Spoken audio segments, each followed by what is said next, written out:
Welcome back to the next lesson on sociology. ഇത് module 1-ന്റെ ഭാഗമായിട്ട് ഈ ടോപ്പിക്കാണ് changing role of family. Okay, നിങ്ങളുടെ പുതിയ സിലബസ് പ്രകാരമുള്ള കംപ്ലീറ്റ് ലെസൺ ആണിത്. ലെസന്റെ അവസാനം കുറച്ച് ക്വസ്റ്റ്യൻസും ആൻസേഴ്സും നമ്മൾ ഡിസ്കസ് ചെയ്യും. ആൻഡ് നിങ്ങൾക്ക് വർക്ക്ഔട്ട് ചെയ്യാനായിട്ട് കുറേയധികം ക്വസ്റ്റ്യൻസും അതിൻ്റെ ആൻസർ കീയും നിങ്ങൾക്ക് നോട്ട്സിന്റെ കൂട്ടത്തിൽ ലഭിക്കുന്നതാണ്. ആൻഡ് ഈ നോട്ട്സ് കിട്ടുന്നതിന് നമുക്കൊരു വാട്സാപ്പ് ഗ്രൂപ്പ് ഉണ്ട്, സ്റ്റഡി ഗ്രൂപ്പ് ഉണ്ട്. ആ ഗ്രൂപ്പിൽ ജോയിൻ ചെയ്യുക. ഗ്രൂപ്പിൽ ജോയിൻ ചെയ്യാനുള്ള ലിങ്ക് ഈ വീഡിയോയുടെ ഡിസ്ക്രിപ്ഷൻ ബോക്സിൽ ഞാൻ കൊടുത്തിട്ടുണ്ടാകും. So my name is Sebastian and welcome to the class. Okay, അപ്പം നമുക്ക് ഈ ഒരു ടോപ്പിക്ക് എന്താണ്, ഈ ഒരു ടോപ്പിക്കിൽ നിന്ന് നമ്മൾ മനസ്സിലാക്കേണ്ടതെന്ന് നോക്കാം.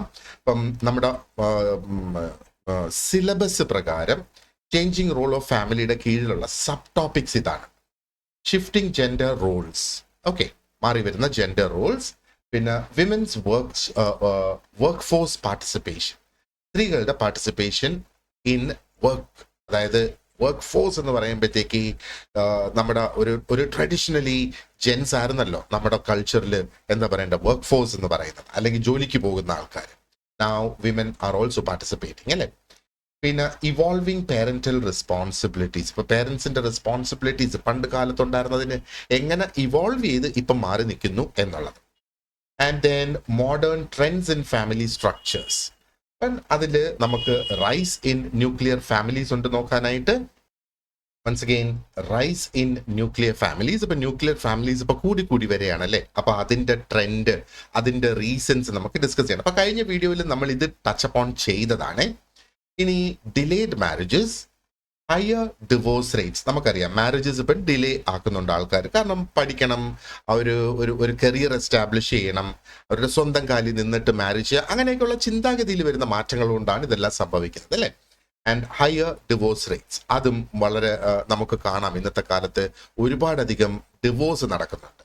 And single parent house holds, അതൊരു പുതിയ കോൺസെപ്റ്റ് ആണ്, അല്ലെ? ഇപ്പൊ റീസെന്റ് ആയിട്ട് സിംഗിൾ പേരന്റ് എന്നുള്ള, അവർ ആദ്യം 2 പേരൻസും ഉണ്ടായിരുന്നു, ഇപ്പോൾ ഒരു പക്ഷേ സെപ്പറേറ്റഡ് ആണ്. അങ്ങനെയൊക്കെ വരുന്ന ആ ഒരു സിറ്റുവേഷനിൽ സിംഗിൾ ആയിട്ട് ആ ഒരു പേരന്റ് കുട്ടികളെ വളർത്തും. അപ്പൊ ഇത്രയും കോൺസെപ്റ്റ്സ് ആണ് നമുക്ക് ചേഞ്ചിങ് റോൾ ഓഫ് ഫാമിലിയിൽ നമുക്ക് ഡിസ്കസ് ചെയ്യാനായിട്ടുള്ളത്. Okay, so let's move on with the details. അപ്പം ഫാമിലി റോൾസിനെ നമുക്കൊന്ന് ഡിഫൈൻ ചെയ്യാനാണെങ്കിൽ how do we do it? അപ്പൊ ഫാമിലി റോൾസ്, അപ്പൊ ഏതൊരു ടോപ്പിക്ക് നമ്മൾ എടുത്തായിരുന്നാലും അതിന്റെ ഒരു definition, so that we understand ആ ഒരു ടേമിന്റെ മീനിങ് എന്താ. ഇവിടെ ഫാമിലി റോൾ എന്ന് പറയുമ്പോൾ എന്താ ഉദ്ദേശിക്കുന്നത്? ട്രഡീഷണലി നമ്മൾ നോക്കുകയാണെന്നുണ്ടെങ്കിൽ, അല്ലെങ്കിൽ ഫാമിലി റോൾ എന്ന് പറയുമ്പോൾ അതിനകത്ത് ആക്ച്വലി വരുന്നത് ഡ്യൂട്ടീസ് ആണ്. ആ ഒരു വ്യക്തി ചെയ്യേണ്ട ഡ്യൂട്ടീസ് ആൻഡ് എക്സ്പെക്റ്റഡ് ബിഹേവിയേഴ്സ്. ഓരോ വ്യക്തികൾ പെരുമാറേണ്ട ആ രീതികൾ, അതായത് കുടുംബത്ത് ഫാമിലിയിൽ പെരുമാറേണ്ട ആ ഒരു രീതികൾ. അപ്പോൾ ഈ ഡ്യൂട്ടീസും ഈ ബിഹേവിയേഴ്സും ഓരോ ഫാമിലി മെമ്പേഴ്സിനും അസൈൻ ചെയ്ത് കൊടുത്തിട്ടുണ്ട്, അല്ലേ? അപ്പൊ ഇതാരും പറഞ്ഞ് നേരത്തെ കൂട്ടി തീരുമാനിക്കുന്നതല്ല. നമ്മുടെ ആ ഒരു സോഷ്യൽ നോംസ് എന്ന് പറയുന്നതാണ് ഇത്. സൊസൈറ്റിയിൽ നടപ്പ് കാര്യങ്ങൾ എന്ന് പറയുന്നതല്ലേ സോഷ്യൽ നോംസ് എന്ന് പറയുന്നത്. അപ്പോൾ ഈ റോൾസ് എന്ന് പറയുന്നത് ശരിക്കും എങ്ങനെയാണ് ഈ റോൾസ് ഉണ്ടാകുന്നതെന്ന് ചോദിച്ചാൽ, ഒരു വളരെ കോംപ്ലക്സ് ആയിട്ടുള്ള ഒരു interplay by the culture, the social and family norms. ഇത് രണ്ടും അതിനകത്ത് വരുന്നുണ്ട്. സോഷ്യൽ നോംസും വരുന്നുണ്ട്, ഫാമിലി നോംസും വരുന്നുണ്ട്. നമ്മുടെ കൾച്ചറിനും ഇവിടെ വലിയൊരു പങ്ക് വഹിക്കാനായിട്ടുണ്ട്.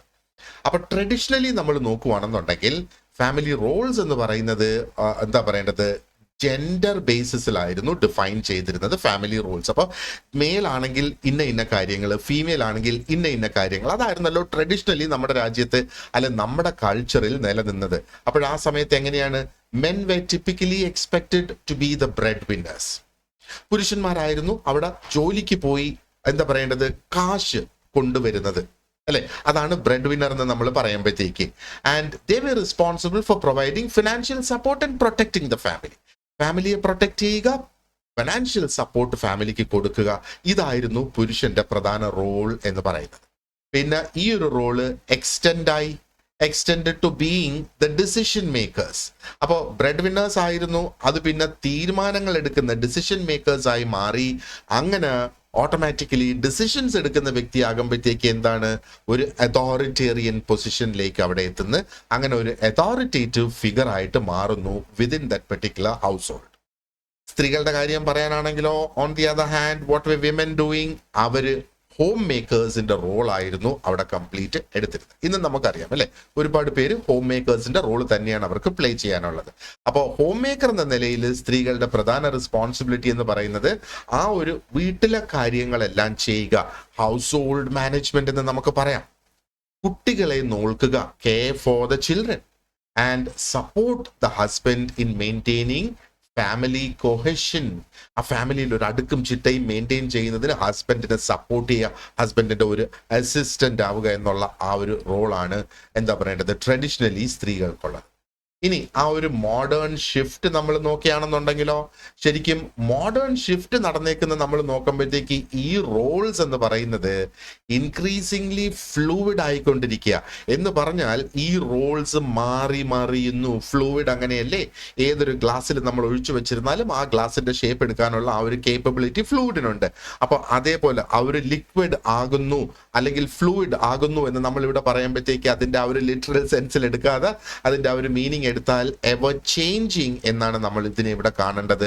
ആൻഡ് ഇന്റർ ചേഞ്ചിങ് റോൾസ് ആണ് ഇപ്പം സ്ത്രീക്കും പുരുഷനും ഉള്ളത് അല്ലെ. ഇപ്പൊ സോഷ്യൽ എക്സ്പെക്ടേഷൻസ് നമ്മൾ ചിന്തിക്കുക, ഓരോ ഫാമിലിയെ ചുറ്റിപ്പറ്റിയും സോഷ്യൽ എക്സ്പെക്ടേഷൻസ് ഉണ്ട്. ഈ എക്സ്പെക്ടേഷൻസ് ഇപ്പം ഇവോൾവ് ചെയ്തുകൊണ്ടിരിക്കുന്ന അല്ലെ. അത് എന്തുകൊണ്ടാ? നമ്മുടെ കൾച്ചറൽ നോംസ് എന്ന് പറയുന്നത്, നമ്മൾ സാധാരണയായി നമ്മുടെ കൾച്ചറിൽ നടക്കാറുള്ള കാര്യം എന്ന് പറയുന്നത് അത് തന്നെ ഷിഫ്റ്റ് ആയിക്കൊണ്ടിരിക്കുകയാണ്. ഈ കൾച്ചറൽ നോംസ് മാറുന്നതനുസരിച്ച് എന്താ പറയേണ്ടത്, ഈ റോൾസ് ഇവോൾവ് ആകുന്നു എന്ന് നമുക്ക് പറയാം. ഇത് മാത്രമല്ല, കൾച്ചറൽ നോംസ് മാറുന്നതല്ല, എക്കണോമിക് പ്രഷർ ഇന്ന് വളരെ വലുതാണ് അല്ലെ. അപ്പോൾ വീട് വെക്കുന്നതിന് ഒരു ഹൗസിംഗ് ലോൺ എടുക്കുന്നു, വാഹനത്തിന് ഒരു ലോൺ എടുക്കുന്നു, കുട്ടികളെ പഠിപ്പിക്കാൻ ഒരു പക്ഷേ ലോൺ എടുക്കേണ്ട ഒരു സാഹചര്യം വരുന്നത്. അപ്പോൾ അൾട്ടിമേറ്റ്ലി നമുക്കെല്ലാം ലോൺ അടച്ചു തീർക്കുക എന്നുള്ള ആ ഒരു സിറ്റുവേഷനിലേക്ക് വരുന്നത്. അപ്പോൾ കൂടുതൽ പൈസ ഉണ്ടാകണം. അപ്പൊ എക്കണോമിക് പ്രഷേഴ്സ് കൊണ്ടും ഈ റോൾസ് ഷിഫ്റ്റ് ആകുന്നു. ആൻഡ് മാത്രമല്ല, ജെൻഡർ ഇക്വാളിറ്റി എന്ന ആ ഒരു കോൺസെപ്റ്റ് ഇന്നത്തെ കാലത്ത് വളരെ സ്ട്രോങ് ആയിട്ട് നിൽക്കുന്നു അല്ലെ. അപ്പൊ ജെൻഡർ ഇക്വാളിറ്റി എന്ന് പറയുമ്പോഴും സ്ത്രീക്കും പുരുഷനും ഒരേപോലെയുള്ള കാര്യങ്ങൾ ചെയ്യാനായിട്ട് കഴിയുക എന്നുള്ളത്. അപ്പോൾ ഈ ഒരു ഫീമെയിൽസിന്റെ പാർട്ടിസിപ്പേഷൻ ആ ഒരു വർക്ക് ഫേസിൽ ഒത്തിരി അധികമാണ് ഇന്നിപ്പോൾ ഉള്ളത്. നമുക്കിപ്പോൾ അറിയാം, ഏതൊരു ഓഫീസ് എടുത്തിരുന്നാലും ഏത് തരത്തിലുള്ള ഒരു വർക്ക് ഫോഴ്സ് എടുത്തിരുന്നാലും സ്ത്രീകളുടെ പാർട്ടിസിപ്പേഷൻ അവിടെ ഉറപ്പായിട്ടും ഉണ്ട് എന്നുള്ളത്. അപ്പോൾ ഈ സൊസൈറ്റിയിൽ നമ്മുടെ മൂല്യങ്ങൾ, സൊസൈറ്റിയുടെ വാല്യൂസ് അവിടെ ചേഞ്ച് ആകുന്ന, സ്പെസിഫിക്കലി അല്ല വാല്യൂസ് അല്ല, ലെറ്റ് മീ സേ വാല്യൂ എന്ന് പറയുന്നതിനേക്കാളും നല്ലത് ഒരു കാഴ്ചപ്പാടെന്ന് വേണമെങ്കിൽ നമുക്ക് പറയാം. അപ്പോൾ ആ ഒരു കാഴ്ചപ്പാട് നമ്മൾ നോക്കുവാണെന്നുണ്ടെങ്കിൽ ഇപ്പം സ്ത്രീകൾക്കും പുരുഷന്മാർക്കും ഒരേപോലെ ആ ഒരു എന്താ പറയേണ്ട ഒരു കെയർ ഗിവറിന്റെ റോള് എടുക്കാനായിട്ട് അവിടെ കഴിയുന്നു എന്നുള്ളത് അല്ലേ. ഇപ്പൊ സ്ത്രീകളും പുരുഷന്മാരും ഒരേപോലെ ആ ഒരു ഹൗസ് ഹോൾഡ് വർക്ക് ഷെയർ ചെയ്യുന്നു, എക്കണോമിക് റെസ്പോൺസിബിലിറ്റീസും ഷെയർ ചെയ്യുന്നു എന്ന് നമുക്ക് കാണാം. അപ്പോൾ ഈ ഒരു ഷിഫ്റ്റ് നടന്നേക്കുന്നത് ആദ്യം സെഗ്രിഗേറ്റഡ് ആയിട്ട് സ്പെസിഫിക് ആയിട്ട് ഓരോ റോൾസ് ഉണ്ടായിരുന്നെങ്കിൽ ഇപ്പോൾ ആ ഒരു മോഡേൺ ഫാമിലി ലൈഫ് എന്ന് പറഞ്ഞ് ആ വരുന്ന ഷിഫ്റ്റ് എന്ന് പറയുന്നത് ഷെയർഡ് ആയിട്ടുള്ള റെസ്പോൺസിബിലിറ്റീസ് ആണ്. ഒരു വീട് നിലനിർത്തി കൊണ്ടുപോകുന്നതിന് വേണ്ടിയിട്ട് ആ ഡുവൽ ഇൻകം, രണ്ട് ഇൻകം വരുന്നത് പോലെ ഷെയർഡ് ആണ് റെസ്പോൺസിബിലിറ്റീസ്. കുട്ടികളെ നോക്കുന്ന കാര്യത്തിലായിരുന്നാലും, എന്താ പറയേണ്ടത്, പാചകം ചെയ്യുന്ന കാര്യത്തിലായിരുന്നാലും, വീടടിച്ചു വാരുന്ന കാര്യത്തിലായിരുന്നാലും, ഷോപ്പിങ്ങിന് പോകുന്ന കാര്യത്തിലായിരുന്നാലും എല്ലാം ഷെയർഡ് ആയി റെസ്പോൺസിബിലിറ്റി എന്നുള്ളതാണ്. അതാണ് ആ ഒരു മോഡേൺ ഷിഫ്റ്റ് എന്ന് നമുക്ക് പറയാം. സോ ഈ ഒരു എസെൻസ് ആണ് നമ്മൾ ഈ ഒരു ലെസൺ ഇന്ന് കംപ്ലീറ്റ് ആയിട്ട് ഒന്ന് മനസ്സിലാക്കി എടുക്കേണ്ടത്. ഓക്കെ, അപ്പോൾ ചേഞ്ചിങ് റോൾസ്. ആദ്യത്തെ കോൺസെപ്റ്റ് എന്താണ്? ട്രഡീഷണലി റോൾസ് ഡിവൈഡഡ് ആയിരുന്നു. എന്നാൽ ഇപ്പോൾ ആ ഡിവൈഡഡ് എന്നുള്ളത് ആ ഒരു കോൺസെപ്റ്റ് മാറിയിട്ട് ഷെയർഡ് ആയിരിക്കുന്നു എന്നുള്ള വാക്കായിരിക്കും നമുക്ക് കുറെ കൂടെ ഉചിതമായിട്ട് നമുക്കിവിടെ ഉപയോഗിക്കാനായിട്ട് സാധിക്കുക എന്നാണ്. Okay, now let us look at the concept of the shifting gender roles. അപ്പോൾ ജെൻഡർ റോൾസ് ഷിഫ്റ്റ് ചെയ്യുന്നതിനെ കുറിച്ച്. Okay, fine. ഹിസ്റ്റോറിക്കലി എന്തായിരുന്നു അതിന്റെ ആ ഒരു ഹിസ്റ്ററി, അല്ലെങ്കിൽ ഈ ജെൻഡർ റോൾസ് എങ്ങനെയായിരുന്നു എന്നുള്ളത് നമുക്ക് ആദ്യം ഒന്ന് മനസ്സിലാക്കാം. അപ്പൊ ഇത് ആദ്യം എങ്ങനെ ആയിരുന്നു എന്ന് നമ്മൾ മനസ്സിലാക്കിയെങ്കിൽ മാത്രമേ അതിനകത്ത് വന്ന ഷിഫ്റ്റിനെ നമുക്ക് മനസ്സിലാക്കാനായിട്ട് സാധിക്കുകയുള്ളൂ അല്ലെ. അപ്പൊ ജെൻഡർ റോൾസ് ഹിസ്റ്റോറിക്കലി അല്ലെങ്കിൽ ട്രഡീഷണലി ജെൻഡർ റോൾസ് എന്ന് പറയുന്നത് ഭയങ്കര റിജിഡ് ആയിരുന്നു. അതായത് തീരുമാനിച്ച് ഇത് പുരുഷന്മാർ തന്നെ ചെയ്യണം, ഇത് സ്ത്രീകൾ തന്നെ ചെയ്യണം എന്നുള്ള ആ ഒരു റിജിഡിറ്റി ജെൻഡർ റോൾസിൽ ഉണ്ടായിരുന്നു എന്നുള്ളത്. അപ്പോൾ ആ ഒരു ട്രഡീഷണൽ ഫാമിലി സ്ട്രക്ചർ അനുസരിച്ച് പുരുഷനായിരുന്നു എന്താ പറയേണ്ടത്, ആ ഒരു പ്രൊവൈഡർ എന്നുള്ള ആ ഒരു റോൾ പുരുഷനായിരുന്നു എടുത്തിരുന്നത്. എന്നാൽ സ്ത്രീക്കോ അവിടെ role of the home maker തന്നെയായിരുന്നു. ഇത് നമുക്കറിയാവുന്ന കാര്യം. ഇപ്പോഴും നമ്മുടെ പല കുടുംബങ്ങളിലും ഇങ്ങനെ തന്നെയാണ് മുമ്പോട്ട് പോകുന്നതെന്ന് വേണമെങ്കിൽ നമുക്ക് പറയാം. അപ്പൊ ഇവിടെയാണ് ആ ഒരു പേട്രിയാക്കി എന്ന ഒരു കോൺസെപ്റ്റ് ഇവിടെ വരുന്നത് അല്ലേ. അപ്പോൾ ഈ ഒരു പേട്രിയാക്കി എന്ന ആ ഒരു ഫീൽ, ആ ഒരു നോഷൻ തന്നെ, അതിന്റെ അർത്ഥം തന്നെ നമ്മൾ നോക്കുവാണെന്നുണ്ടെങ്കിൽ men were considered the head of the household എന്നുള്ളതാണ് പേട്രിയാക്കിയുടെ അർത്ഥം തന്നെ നമ്മൾ നോക്കുകയാണെങ്കിൽ. അപ്പോൾ ഹെഡ് ഓഫ് ദ ഹൗസ് എന്ന് പറയുമ്പോഴത്തേക്ക് ആ ഫിനാൻഷ്യൽ മാറ്റേഴ്സിൽ തീരുമാനങ്ങൾ എടുക്കാനുള്ള അതോറിറ്റി, എല്ലാ കാര്യത്തിലും ഡിസിഷൻസ് എടുക്കുന്നതിനുള്ള ആ ഒരു അതോറിറ്റി, ആൻഡ് ഫാമിലിയിലെ എഫേഴ്സിന്റെ അല്ലെങ്കിൽ കുടുംബത്തിൽ നടക്കുന്ന കാര്യങ്ങളെ നിർണയിച്ച് അല്ലെങ്കിൽ അതിനെ ഗവേൺ ചെയ്ത് അതിനെ മാനേജ് ചെയ്ത് മുമ്പോട്ട് കൊണ്ടുപോവുക എന്നുള്ളത് അല്ലെ. ആൻഡ് സ്ത്രീകൾ ഓൺ ദി അതർ ഹാൻഡ് ആ ഹൗസ് ഹോൾഡ് മാനേജ് ചെയ്യുക, കുട്ടികളെ വളർത്തുക എന്നുള്ള.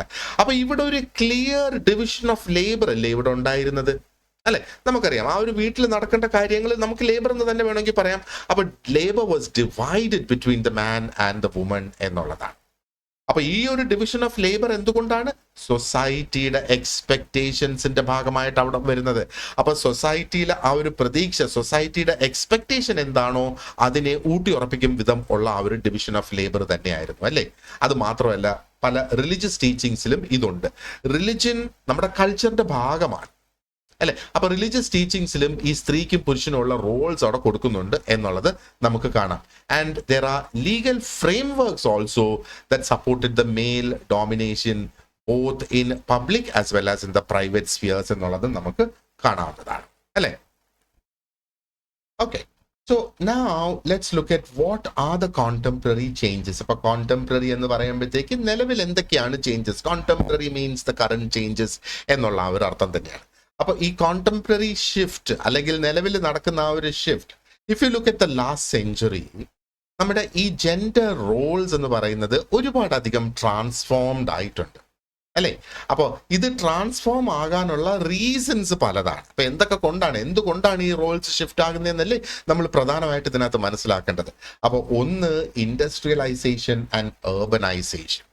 അപ്പൊ ഇൻഡസ്ട്രിയലൈസേഷൻ എന്ന് പറയുമ്പോഴത്തേക്ക് കൂടുതൽ ഇൻഡസ്ട്രീസ് വരുന്ന പ്രക്രിയയ്ക്ക് ഇൻഡസ്ട്രിയലൈസേഷൻ എന്ന് പറയുന്നു. ഏർബനൈസേഷൻ എന്ന് പറയുമ്പോൾ നമ്മുടെ ഇന്ത്യ ഒരു സമയത്ത് കംപ്ലീറ്റ് ഒരു റൂറൽ പോപ്പുലേഷൻ അല്ലെങ്കിൽ റൂറൽ സൊസൈറ്റീസ് ആയിരുന്നു ഇന്ത്യയിൽ ഉണ്ടായിരുന്നത്. എന്നാൽ ഇപ്പോൾ ഒരുപാടധികം ഏർബൻ പോപ്പുലേഷൻസ് അല്ലെങ്കിൽ ഏർബൻ സിറ്റീസ് നമുക്കുണ്ട് എന്ന് പറയാം. അപ്പോൾ ഏർബൻ സിറ്റീസ് വരാനുള്ള ഒരു കാരണം ഇൻഡസ്ട്രിയലൈസേഷൻ തന്നെയാണ്.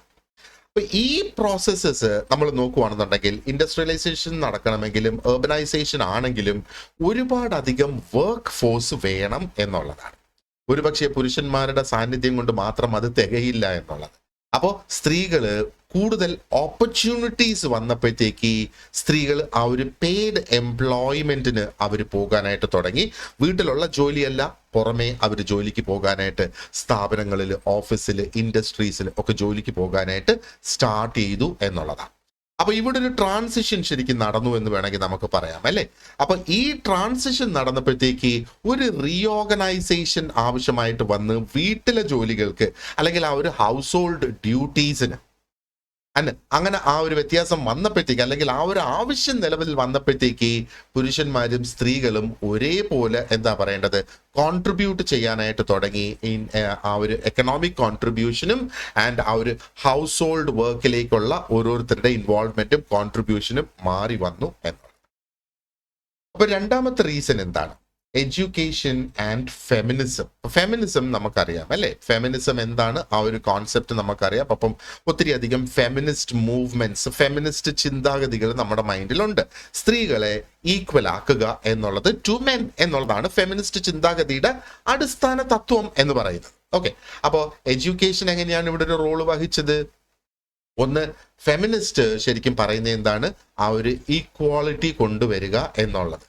ആ ഇക്വാളിറ്റി കൊണ്ടുവരിക എന്ന് പറയുമ്പോഴത്തേക്ക് ട്രഡീഷണൽ ആയിട്ടുള്ള ആ ഒരു ജെൻഡർ റോൾസിനെ ചാലഞ്ച് ചെയ്യാനായിട്ട് തുടങ്ങി എന്നുള്ളതാണ്. ഫെമിനിസം ശരിക്കും women's right to education, women's right to employment, women's right to legal equality, ഇതിന് വേണ്ടിയിട്ടൊക്കെ ഫെമിനിസ്റ്റ് പ്രവർത്തകർ ഇതിന് വേണ്ടിയിട്ടൊക്കെ പ്രവർത്തിച്ചു, അവർ സമരം ചെയ്തു എന്നുള്ളതാണ്. അങ്ങനെയാണ് പതുക്കെ പതുക്കെ സ്ത്രീകൾ എംപവേർഡ് ആയത്, അവർക്ക് ഒരു കരിയർ പെർസ്യൂ ചെയ്യാനായിട്ട് സാധിച്ചു. And they are now able to contribute to the household income along with their male counter parts.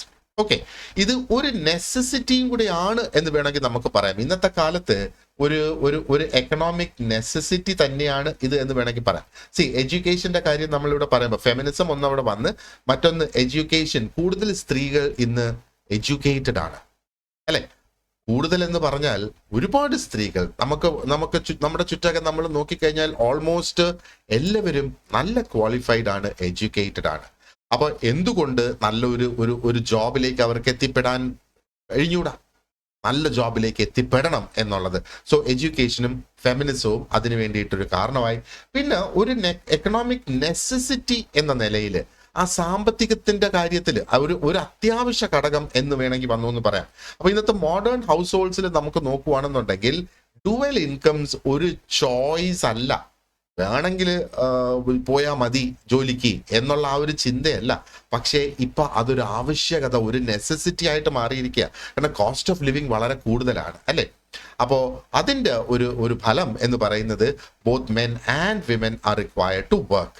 അപ്പൊ ആ ഒരു ട്രഡീഷണൽ മെയിൽ ബ്രെഡ് വിന്നർ എന്നുള്ള ആ ഒരു കോൺസെപ്റ്റ് മാറി കുറെ കൂടെ ഒരു എഗ്ലിറ്റേറിയൻ സ്ട്രക്ചറിലേക്ക് വന്നു എന്ന് വേണമെങ്കിൽ നമുക്ക് പറയാം. ഓക്കെ, അപ്പൊ ഇതാണ് ആ ഒരു വേർഡ്, ഓർത്തു വെച്ചോളുക. യുനോ എഗ്ലിറ്റേറിയൻ സ്ട്രക്ചർ എന്ന് പറയുവാണെന്നുണ്ടെങ്കിൽ അതിന്റെ അർത്ഥം both the husband and the wife are contributing equally way finance is concerned. സാമ്പത്തികമായി ഒരു ഈക്വൽ കോൺട്രിബ്യൂഷൻ അല്ലെങ്കിൽ ഒരു ഡുവൽ കോൺട്രിബ്യൂഷൻ അവിടെ വരുന്നു എന്നുള്ളത്. അപ്പൊ ഇന്ന് നമ്മൾ നോക്കുവാണെന്നുണ്ടെങ്കിൽ ആ ഒരു ജെൻഡർ റോൾസ് സ്ട്രിക്ട്ലി ഡിവൈഡഡ് അല്ല. പണ്ടത്തെ പോലെ ആ ഒരു ഡിവിഷൻ ഓഫ് ലേബർ നിർബന്ധം അല്ല ഇവിടെ എന്നുള്ളത്. അപ്പോൾ അച്ഛന്മാരുടെ കാര്യം നോക്കുവാണെന്നുണ്ടെങ്കിലോ അവർ കെയർ ഗിവിങ്ങിൽ പാർട്ടിസിപ്പേറ്റ് ചെയ്യുന്നുണ്ട്, ഹൗസ് ഹോൾഡ് ഷോസ്, വീട്ടിലെ ജോലികൾ ചെയ്യുന്നുണ്ട്. എന്നാൽ അമ്മമാരുടെ കാര്യങ്ങൾ നോക്കുവാണെന്നുണ്ടെങ്കിലോ വളരെ സിഗ്നിഫിക്കൻ്റ് ആയിട്ടുള്ള ഒരു കോൺട്രിബ്യൂഷൻ നടത്തുന്നുണ്ട് ആ ഒരു ഫാമിലിയുടെ വെൽബീയിങ്ങിന് വേണ്ടി, അല്ലെ? അപ്പൊ ഇവിടെ ഒരു ഇന്റർവോവൻ സ്ട്രക്ചറായി ആ ഒരു ഡിവിഷൻ മാറിയിട്ട് അത് ഒന്നായി എന്ന് വേണമെങ്കിൽ നമുക്ക് പറയാം. ആ ജെൻഡർ റോൾസിന്റെ ഒരു ഇന്റർവോവൻ സ്ട്രക്ചറായി. അപ്പോൾ മാൻ ആൻഡ് വുമൺ രണ്ടും ഉണ്ടെങ്കിലേ കുടുംബം മുമ്പോട്ട് പോകൂ എന്നുള്ളത്. അപ്പൊ ഇവിടെയാണ് ആ ഒരു ഷിഫ്റ്റ് വന്നേക്കുന്നത്. ഇപ്പൊ സൊസൈറ്റിയുടെ എക്സ്പെക്ടേഷൻസ് മാറി. സൊസൈറ്റി എക്സ്പെക്ട് ചെയ്യുന്നത് എന്താണ്? ഇപ്പോ that lady must go to work എന്നുള്ളതാണ് ഇപ്പൊ എക്സ്പെക്ട് ചെയ്യുന്നത്, അല്ലെ? അപ്പൊ രണ്ടുപേരും എന്താ പറയേണ്ടത്, ഒരേപോലെ ജോലിക്ക് പോവുക, അപ്പോഴാണ് കുടുംബം മുമ്പോട്ട് പോകുന്നത് എന്നുള്ള ആ ഒരു സൊസൈറ്റിയുടെ എക്സ്പെക്ടേഷനും ഇപ്പം മാറി എന്ന് പറയാം. ഇനി നമ്മൾ ഇത്രയൊക്കെ പറയുന്നുണ്ടെങ്കിലും ഈ ചേഞ്ചസ് ഒക്കെ വന്നിട്ടുണ്ടെങ്കിലും ഈ റീഡിസ്ട്രിബ്യൂഷൻ ഓഫ് റോൾസ് എന്ന് പറയുന്നത് എപ്പോഴും തുല്യമല്ല എന്നും നമ്മളൊന്ന് മനസ്സിലാക്കുക. സ്ത്രീകൾ പലപ്പോഴും എന്താ പറയേണ്ടത്, ഒരു ഡബിൾ ബേർഡൻ അവർ എക്സ്പീരിയൻസ് ചെയ്യുന്ന ഒരു അവസ്ഥയിലേക്കാണ് ഇപ്പോൾ വന്നേക്കുന്നത്. എന്ന് പറഞ്ഞാൽ അവർ വീട്ടിലെ കാര്യവും ചെയ്യുന്നു, എന്നാൽ ആ ശമ്പളം കിട്ടുന്ന ജോലിക്കും പോകുന്നു. ഇത് രണ്ടും ചെയ്യേണ്ട ആ ഒരു സിറ്റുവേഷൻ. അപ്പം നമ്മൾ ഈക്വലായി പുരുഷന്മാരും ഇടപെടുന്നുണ്ട്, പുരുഷന്മാരും വീട്ടുകാര്യങ്ങൾ ചെയ്യുന്നുണ്ട് എന്നൊക്കെ പറയുകയാണെങ്കിലും പലയിടത്തും ഇപ്പോഴും എന്താ പറയേണ്ടത്, പഴയതുപോലെ തന്നെ നിലനിൽക്കുന്ന ഇക്വാളിറ്റി അല്ലേ വേണ്ടത്. ഇക്വാളിറ്റി, ഓക്കെ, ജോലിക്ക് പൊയ്ക്കോളൂ, പക്ഷേ വീട്ടിലെ ജോലിയും കൂടെ ചെയ്യണം എന്നുള്ള ഒരു സിറ്റുവേഷനായി. അപ്പോൾ ഒരു ഡബിൾ ബേർഡനും കൂടെ സ്ത്രീകൾ കൊണ്ട് ആ ഒരു പോയിന്റും നമ്മളൊന്ന് മനസ്സിൽ വെച്ചോളുക. ഓക്കെ, അപ്പൊ അതാണ് ഇപ്പോഴത്തെ ഒരു കറന്റ് ട്രെൻഡ് എന്ന് വേണമെങ്കിൽ നമുക്ക് പറയാം. ഇനി വിമൻസ് വർക്ക് ഫോഴ്സ് പാർട്ടിസിപ്പേഷൻ ആണ്. ഇപ്പൊ ട്രഡീഷണലി എന്തായിരുന്നു, ഇത് നമ്മുടെ ഒരു ടോപ്പിക്കാണ്, അതാണ് പ്രത്യേകിച്ച് ഇവിടെ എടുത്ത് എഴുതിയിരിക്കുന്നത്. അപ്പോൾ ഹിസ്റ്റോറിക്കലി ട്രഡീഷണലി നമ്മൾ നോക്കുകയാണെന്നുണ്ടെങ്കിൽ സ്ത്രീകളുടെ ആ ഒരു വർക്ക് ഫോഴ്സിലെ പാർട്ടിസിപ്പേഷൻ വളരെ ലിമിറ്റഡ് ആയിരുന്നു. പല സൊസൈറ്റീസിലും, പ്രത്യേകിച്ചും ആ ഒരു അഗ്രേറിയൻ സൊസൈറ്റീസിൽ സ്ത്രീകളുടെ കോൺട്രിബ്യൂഷൻ എപ്പോഴും എന്താ പറയേണ്ടത്, അൺപെയ്ഡ് അല്ലെങ്കിൽ ആ ഒരു ഡൊമസ്റ്റിക് ഡ്യൂട്ടീസിൽ അല്ലെങ്കിൽ ഇൻഫോർമൽ ലേബർ എന്ന നിലയിൽ അത് ലിമിറ്റഡ് ആയിരുന്നു എന്നുള്ളതാണ്. അപ്പൊ ഇൻഫോർമൽ ലേബർ എന്ന് പറയുമ്പോഴത്തേക്ക് എന്താണ്, ആ ഒരു ഫാമിലി നടത്തിക്കൊണ്ടിരിക്കുന്ന ഒരു ബിസിനസ് ആണെങ്കിൽ ആ ബിസിനസ്സിൽ ഹെൽപ്പ് ചെയ്യുക ഇൻഫോർമൽ ലേബർ. നമുക്കറിയാം ഇന്നും അങ്ങനെ നടക്കുന്നുണ്ടല്ലേ നമ്മുടെ വീടിന്റെ ചുറ്റാകെയൊക്കെ കുഞ്ഞു കുഞ്ഞ് ഈ പലചരക്ക് കടകളുണ്ടല്ലോ. പലചരക്ക് കടകൾ ഒരു ഫാമിലി ബിസിനസ് ആയിരിക്കും. അത് ഹസ്ബൻഡ് ആയിരിക്കും ആ ഒരു ബിസിനസ് റൺ ചെയ്യുന്നത്. പക്ഷെ പലപ്പോഴും അദ്ദേഹത്തിന്റെ വൈഫും അവിടെ വന്ന് ജോലി ചെയ്യുന്നത് കാണാം. ഇനി അവർ തങ്ങളിൽ ഒരു സാലറി അറേഞ്ച്മെന്റ് ഉണ്ടോ എന്നുള്ളത് നമുക്കറിയില്ല. ബട്ട് ദെൻ അത് ഒരു ഇൻഫോർമൽ ലേബറിന്റെ ഒരു എക്സാമ്പിൾ ആയിട്ട് നമുക്ക് ഇവിടെ കാണാം എന്നുള്ളതാണ്. സ്ത്രീകളുടെ ആ ഒരു എക്കണോമിക് ആക്ടിവിറ്റി പലപ്പോഴും അൺറെക്കഗ്നൈസ്ഡ് ആയിരുന്നു, അല്ലെങ്കിൽ അണ്ടർ വാല്യൂഡ് ആയിരുന്നു. ഇനി സ്ത്രീ ഒരു ജോലിക്ക് വന്ന് ജോലി ചെയ്യുകയാണെങ്കിൽ എന്താ പറയേണ്ടത്, അവർക്ക് വേതനം വളരെ കുറച്ചായിരുന്നു കിട്ടിയിരുന്നത് എന്നുള്ളത്. കാരണം അവരുടെ പ്രൈമറി റെസ്പോൺസിബിലിറ്റി അവർ വീട്ടിലിരുന്ന് വീട്ടുജോലി ചെയ്യുക, കുട്ടികളെ വളർത്തുക എന്നുള്ള ഒരു കാഴ്ചപ്പാട്. അപ്പൊ മനഃപൂർവ്വം സ്ത്രീകളെ ജോലി ചെയ്യുന്നതിൽ നിന്ന് ഒരുപക്ഷെ നിരുത്സാഹപ്പെടുത്തുക എന്നുള്ള ഉദ്ദേശത്തിലായിരിക്കും ട്രഡീഷണലി അവർ ജോലിക്ക് വന്നാൽ വളരെ ലിമിറ്റഡ് ആയിട്ടുള്ള ഒരു വേതനം നൽകിയിരുന്നത്. ഇനി ഏർബൻ സെറ്റിംഗ്സിൽ നമ്മൾ നോക്കുകയാണെന്നുണ്ടെങ്കിൽ സ്ത്രീകളുടെ ആ ഒരു പാർട്ടിസിപ്പേഷൻ പെയ്ഡ് ലേബറിൽ എന്താ പറയേണ്ടത്, കൂടുതൽ റിസ്ട്രിക്റ്റഡ് ആയിരുന്നു എന്ന് വേണമെങ്കിൽ നമുക്ക് പറയാം. ഇന്നത്തെ കാര്യമല്ല ഞാൻ ഈ പറയുന്നത്, ഹിസ്റ്റോറിക്കലി ഒരു ഏർബൻ സെറ്റിംഗ്സിലും വളരെയധികം റിസ്ട്രിക്റ്റഡ് ആയിരുന്നു സ്ത്രീകളുടെ ആ ഒരു ജോലികൾക്ക്. അപ്പൊ പലപ്പോഴും അവർക്ക് ചെയ്യാൻ കഴിയുന്ന അല്ലെങ്കിൽ സ്ത്രീക്ക് സൂട്ടബിൾ ആയ ആ ഒരു ജോബ് എന്ന് പറയുന്നത് ഒന്നുകിൽ ടീച്ചിങ്, അല്ലെങ്കിൽ നഴ്സിംഗ്, അല്ലെങ്കിൽ ഒരു ഡൊമസ്റ്റിക് സർവീസിൽ വീട്ടുജോലിയിൽ ഏർപ്പെടുക എന്നൊക്കെ ഉള്ള ആ ഒരു സിറ്റുവേഷൻ ഇതായിരുന്നല്ലോ ആ ഒരു ഹിസ്റ്റോറിക്കലി നടന്നുകൊണ്ടിരുന്ന കാര്യം എന്ന് വേണമെങ്കിൽ നമുക്ക് പറയാം. അപ്പൊ നോക്ക്, സ്ത്രീക്ക് സൂട്ടബിൾ എന്നുള്ള ആ ഒരു കോൺസെപ്റ്റ് നമ്മുടെ കൾച്ചറിലുള്ളത് ഒരുപാട് കമ്പനികൾ പോലും അല്ലെ, ഒരുപാട് വാഹന നിർമ്മാതാക്കൾ പോലും ഈ സ്കൂട്ടർ എങ്ങനെയാണ് അവർ മാർക്കറ്റ് ചെയ്യുന്നത്, അത് സ്ത്രീകൾക്ക് വേണ്ടിയിട്ട് ഉണ്ടാക്കിയിട്ടുള്ളതാണെന്ന് കാണിച്ചു. എന്നാൽ എന്തുകൊണ്ട് സ്ത്രീകൾക്ക് ബൈക്ക് ഉപയോഗിച്ചൂടാ? ഇപ്പൊ എത്രയോ സ്ത്രീകളുണ്ട് ബൈക്ക് ഉപയോഗിക്കുന്നവരല്ലേ. എൻ്റെ മകളും ഉപയോഗിക്കുന്നുണ്ട് ബൈക്ക്. ഓക്കെ, അപ്പൊ ഇന്നത്തെ ഈ ഒരു മോഡേൺ കോൺസെപ്റ്റ് എന്താണ്, നമ്മൾ ട്രഡീഷണലി ആ റോൾ നമ്മൾ ഡിസ്കസ് ചെയ്ത്. അപ്പൊ ഇത് മനസ്സിലാക്കിയെങ്കിലേ മോഡേൺ കോണ്ടെക്സ്റ്റ് ഇതിന് സത്യത്തിൽ ഒരു വ്യത്യാസം ഉണ്ടായി എന്ന് നമുക്ക് മനസ്സിലാക്കാനായിട്ട് സാധിക്കുള്ളൂ. അപ്പൊ ആ ഒരു മോഡേൺ അല്ലെങ്കിൽ കോണ്ടംപററി സൊസൈറ്റിയിൽ സ്ത്രീ വർക്ക് ഫോഴ്സ് എന്ന് പറയുന്നത്, അല്ലെങ്കിൽ സ്ത്രീകളുടെ ആ ഒരു വർക്ക് ഫോഴ്സ് പാർട്ടിസിപ്പേഷൻ വളരെയധികം കൂടി നിൽക്കുകയാണ്.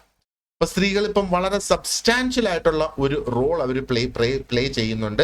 ആ ഒരു ഗ്ലോബൽ എക്കോണമിയെ തന്നെ ബാധിക്കത്തക്ക രീതിയിൽ ഓൾമോസ്റ്റ് എല്ലാ ഫോം ഓഫ് എംപ്ലോയ്മെന്റിലും ഇന്നിപ്പോ സ്ത്രീകളുണ്ട് എന്ന് പറയാം. ലീഡർഷിപ്പ് പൊസിഷൻസ് മുതൽ തുടങ്ങി കോർപ്പറേറ്റ് സെക്ടേഴ്സിൽ ആൻഡ് വളരെയധികം സ്കിൽഡ് ആയിട്ടുള്ള റോൾസ് അവർ ചെയ്യുന്നു. ഇതെല്ലാം ട്രഡീഷണലി പുരുഷന്മാർ ഡോമിനേറ്റ് ചെയ്തിരുന്ന റോൾസ് ആണ്. ആ റോൾസിലെല്ലാം ഇപ്പൊ സ്ത്രീകൾ ഉണ്ട് എന്നുള്ളതാണ്.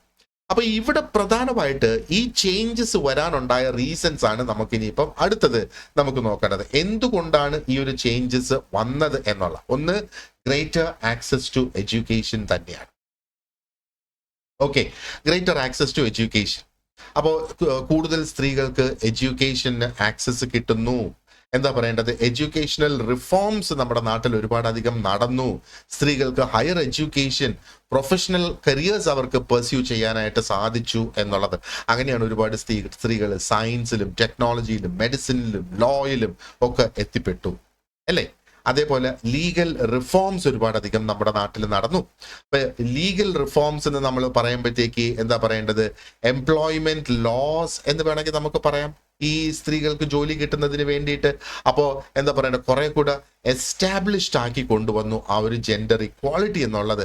അപ്പൊ അത് ഉറപ്പുവരുത്തുന്ന എന്താണ്, സ്ത്രീകൾക്ക് പുരുഷന്മാർക്കുള്ളതുപോലെ തുല്യ അവകാശം ആ വർക്ക് പ്ലേസിൽ എന്നുള്ള ഒരു സിറ്റുവേഷനാണ്. അപ്പൊ ഈക്വൽ പേ, തുല്യമായ വേതനം എന്നുള്ള പോളിസി, മെറ്റേണിറ്റി ലീവ് എന്നുള്ള ആ ഒരു പോളിസി, ആന്റി ഡിസ്ക്രിമിനേഷൻ ലോസ്, എന്താ പറയേണ്ടത്, ആന്റി സെക്ഷുവൽ ഹറാസ്മെന്റ് ലോസ്, അങ്ങനെയൊക്കെയുള്ള ഒരുപാട് നിയമങ്ങൾ വന്നതോടുകൂടി എന്താ പറയേണ്ടത്, കരിയേഴ്സിലേക്ക് ഇറങ്ങുന്നതിന് അല്ലെങ്കിൽ ഒരു ജോലി കണ്ടെത്തുന്നതിന് സ്ത്രീകൾക്ക് അതും ഒരു കാരണമായി മാറി എന്ന് പറയാം. പിന്നെ മറ്റൊന്ന് ആ ഒരു എക്കണോമിക് നെസസിറ്റി തന്നെയാണ്. അപ്പൊ എക്കണോമിക് നെസസിറ്റി എന്ന് പറയുമ്പോഴത്തേക്ക് പല ഫാമിലീസിനും ഒരു സിംഗിൾ ഇൻകം സഫിഷ്യന്റ് അല്ല അവരുടെ ആ ഒരു മോഡേൺ ലിവിങ് കോസ്റ്റ് അവർക്ക് മെയിൻറ്റെയിൻ ചെയ്യുന്നതിന് വേണ്ടിയിട്ട്. അപ്പോൾ എന്താ പറയേണ്ടത്, ഡുവൽ ഇൻകം വരുന്ന ഹൗസ് ഹോൾഡ്സ് ആയി മാറി ഇന്നത്തെ പല ഹൗസ് ഹോൾഡ്സും എന്ന് വേണമെങ്കിൽ നമുക്ക് പറയാം. അപ്പൊ ഡുവൽ ഇൻകം വരണമെങ്കിൽ സ്ത്രീയും പുരുഷനും അവിടെ ഒരേപോലെ ജോലിക്ക് പോകണം എന്നുള്ളത്. പക്ഷെ ഞാൻ നേരത്തെ പറഞ്ഞതുപോലെയുള്ള ഈ ഒരു ഡബിൾ ബേർഡന്റെ കോൺസെപ്റ്റ് നമ്മൾ മനസ്സിൽ വെച്ചോളുക. അത് ചിലപ്പോൾ നമുക്ക് എന്താ പറയണ്ടേ, ഒരു എക്സെപ്ഷൻ ആയിട്ടുള്ള ഒരു ഇൻഫർമേഷൻ നിൽക്കുന്നത് പോലെ ഇത് ചിലപ്പോൾ ചോദിക്കാനുള്ള ആ ഒരു സാധ്യതയുണ്ട്. ഡബിൾ ബേർഡൻ സ്ത്രീക്ക് വരുന്നു എന്ന് പറഞ്ഞാൽ അതിന്റെ അർത്ഥം എന്താണ്? അപ്പോൾ അതിന്റെ അർത്ഥം എന്ന് പറഞ്ഞാൽ അവർ ഒരു പുറമേ ഒരു ജോലിക്ക് പോകുന്നു, അതിന് ശമ്പളം കിട്ടും, എന്നാൽ തിരിച്ച് വീട്ടിൽ വന്നിട്ട് വീട്ടു ജോലികളും ചെയ്യേണ്ട ഒരു അവസ്ഥ വരുന്നു എന്നുള്ളതാണ്. ഓക്കെ, അപ്പൊ സ്ത്രീകൾ ഫേസ് ചെയ്യുന്ന ചലഞ്ചിൽ ഒരു പ്രധാനപ്പെട്ട ചലഞ്ച് എന്ന് പറയുന്നത് ഈ ഒരു വർക്കും ആ ഒരു എന്താ പറയേണ്ടത് ഫാമിലി ലൈഫും കൂടെ ബാലൻസ് ചെയ്ത്, അപ്പൊ കരിയറും ഫാമിലിയും ബാലൻസ് ചെയ്ത് കൊണ്ടുപോകുന്നത് ഒരു വലിയ ചാലഞ്ച് തന്നെയാണ് അല്ലെ.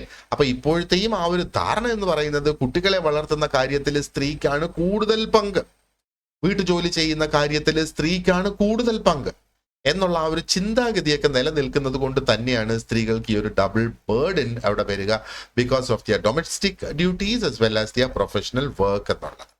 അപ്പൊ ഈ ഒരു ഇംബാലൻസ് ഇവിടെ നിലനിൽക്കുന്നത് പലപ്പോഴും പല സ്ത്രീകളുടെയും കരിയറിന് അതൊരു ഡിസഡ്വാൻറ്റേജ് ആയിട്ട് വരും എന്നുള്ളതാണ്. ഇതുകൊണ്ടാണ് സ്ത്രീകൾക്ക് കൂടുതൽ ഒരു എന്താ പറയണ്ട ഒരു കരിയർ ഗ്യാപ്പ് ഒക്കെ വരുന്നത്. ഒരു പക്ഷെ വിവാഹത്തിന് മുന്നേ അവർ ജോലിക്കൊക്കെ പൊയ്ക്കൊണ്ടിരുന്നതായിരിക്കാം, പക്ഷെ വിവാഹത്തിന് ശേഷം അവിടെ ഒരു കരിയർ ഗ്യാപ്പ് വരിക, 5 വർഷം 6 വർഷം 10 വർഷമൊക്കെ കരിയർ ഗ്യാപ്പ് വരുന്നത്. അത്രയും വലിയൊരു ഗ്യാപ്പ് വന്നു കഴിഞ്ഞാൽ പിന്നെ വീണ്ടും തിരിച്ച് നമ്മൾ ആ ഒരു വർക്ക് ഫോഴ്സിലേക്ക് വന്നെത്തുക എന്ന് പറയുന്ന അത്ര ഈസി ആയിട്ടുള്ള ഒരു കാര്യം അല്ല എന്നാണ്.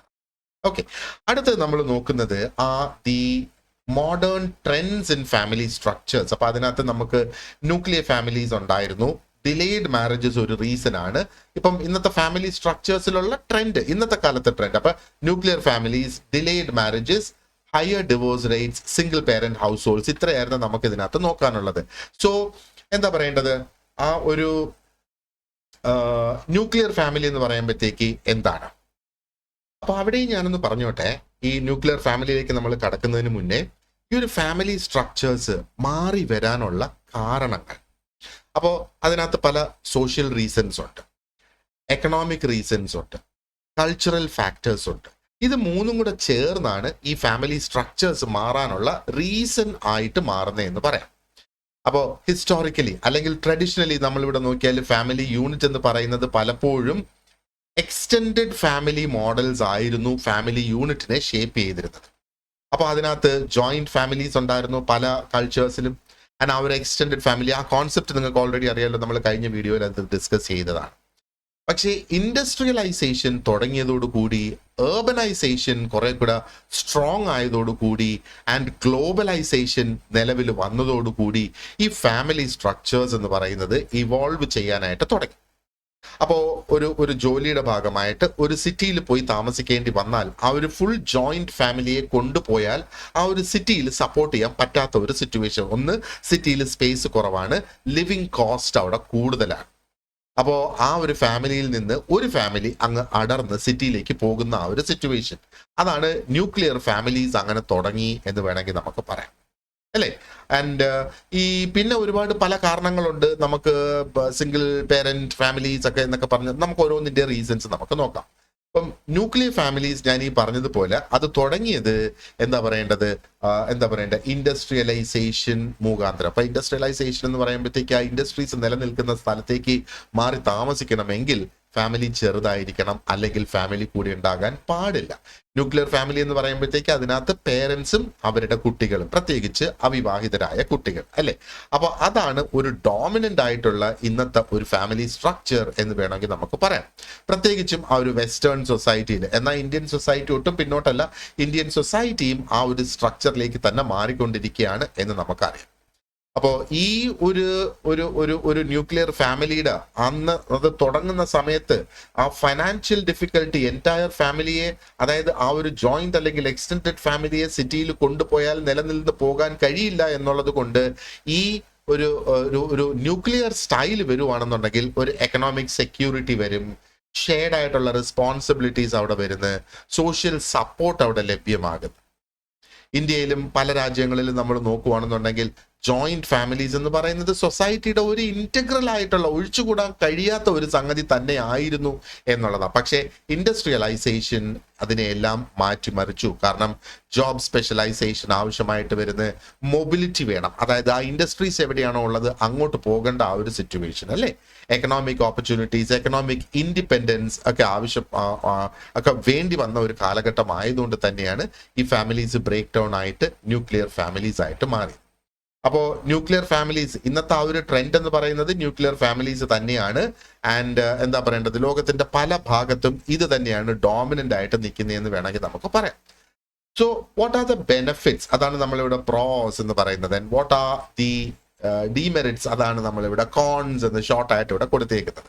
അപ്പൊ അതിന്റെ ബെനിഫിറ്റ്സ് നോക്കുവാണെന്നുണ്ടെങ്കിൽ ഒന്ന് ഓട്ടോണമി അല്ലെങ്കിൽ ഇൻഡിപെൻഡൻസ് ഉണ്ട്. And there is a lot of privacy also. ഇപ്പൊ ന്യൂക്ലിയർ ഫാമിലീസിന് ഒരു ഗ്രേറ്റർ പ്രൈവസി അവർക്ക് ലഭ്യമാകുന്നു. ആൻഡ് എന്താ പറയേണ്ടത്, ആ ഒരു പേരൻസിനും കുട്ടികൾക്കും ഉള്ള ആ ഒരു ഓട്ടോണമി അവിടെ വരുന്നു. കാരണം കുടുംബത്തിലെ ഒരു മുതിർന്ന വ്യക്തി അല്ല ഈ ഒരു ഫാമിലിയെ കംപ്ലീറ്റ് കൺട്രോൾ ചെയ്യുന്നത് അല്ലെ.